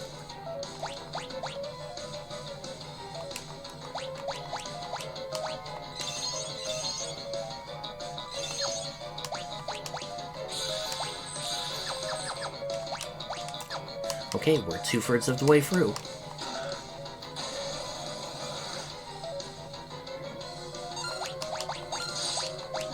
No,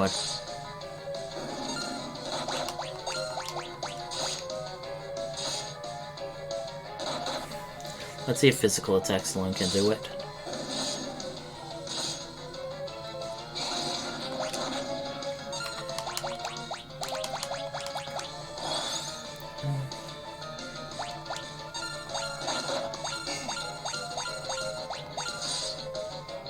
Okay, that's enough.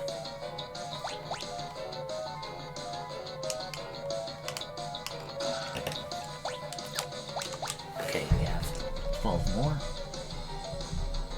One moment. Scrolling. Now take the staircase to the right of the pillar. Yep. Just like the western side. The castle really positively looks on fire. Oh, I think those are just torches and the sconces in the wall. Alright. Another monster in the box, another Gygas. Another Tuesday. Well, not until midnight, technically. Another Monday.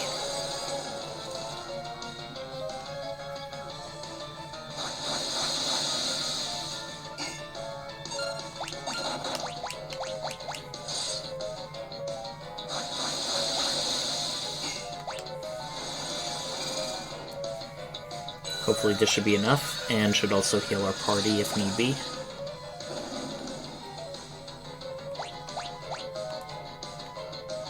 Okay, Mongosh. It can sometimes parry attacks. It can be equipped by our summoners, but not our knights.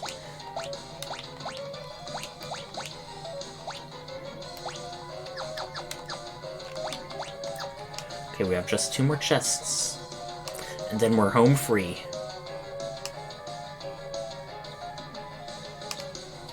We have 3.5 minutes. That's quite a good amount of time.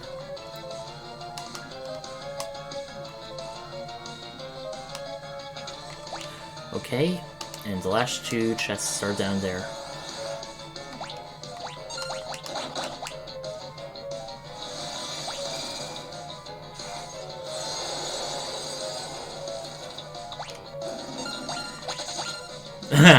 Coward.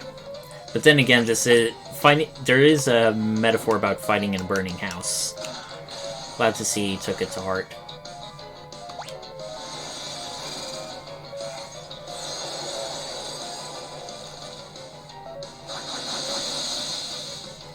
Yeah, more arrow. More healing, please. Thank you. On the other hand, we're getting a hell of a lot of AP, and we learned the white magic Suna. Not that it'll do us much good, because I think all our major black and white magic spell-using classes have already been gotten by crystals.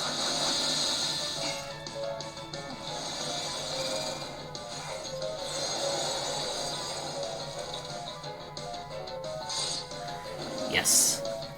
A little over 2 minutes. Is that enough? I think it should just be. Save for one last encounter.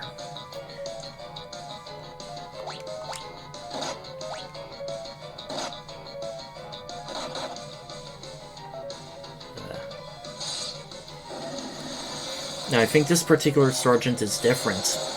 This is technically a boss battle, but sort of an optional one.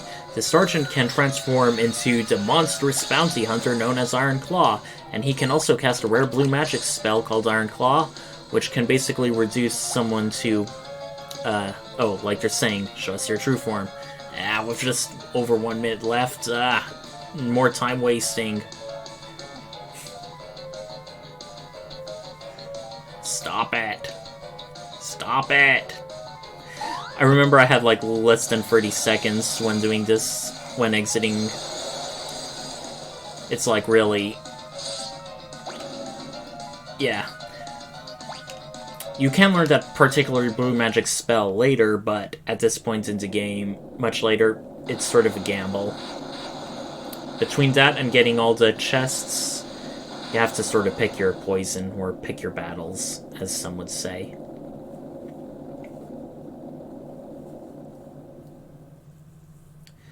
And now we finally get the crystals. I already tweeted to Gilgabot, and our third job is Ninja. It's a physically oriented class. And since it can't break rods, that means our last class is going to be some kind of magical one. Beastmaster. They can capture monsters and then unleash them in battle as an attack, sort of like a Pokemon collector. Geomancer. This is considered by many to be the worst class in the game for Fiestas. It can cast magic, but only in regards to based on the terrain it's fighting in.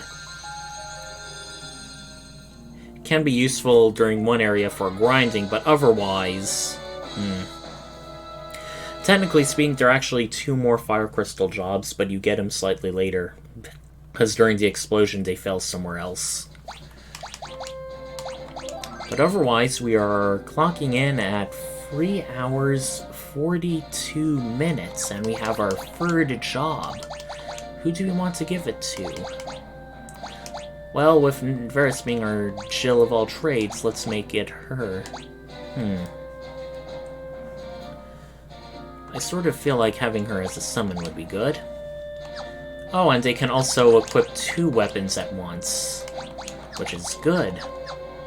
Makes them very offensively minded.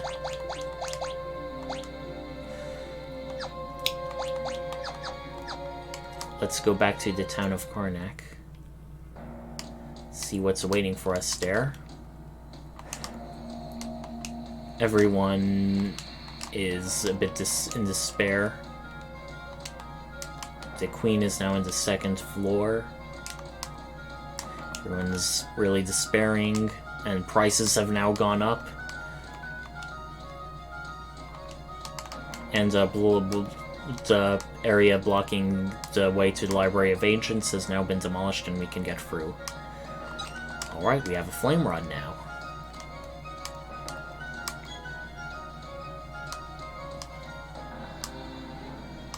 Let's speak to the queen, see what's up with her. Get out of our way, please. Ha.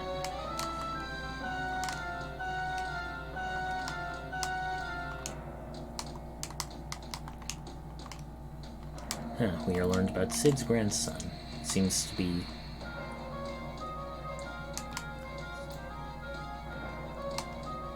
Where was he again? Library of Ancients.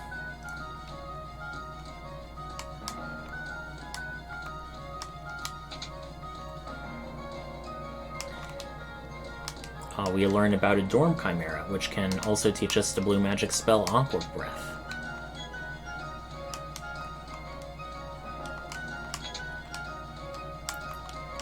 Okay, cheap price of 20 Jill. Thank goodness for cheap ins in this game.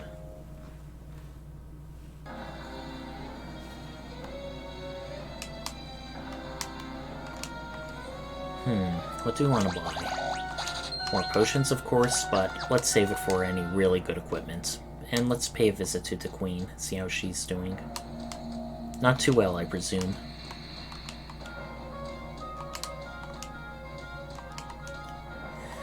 She sees darkness. I have a theory. Remember when we earlier were in Karnak Castle and we saw the captain of the guard in his bed talking about a shadow? That may have been the shadow possessing the people to go wild when they started attacking us during the thing, or it could have been Iron Claw.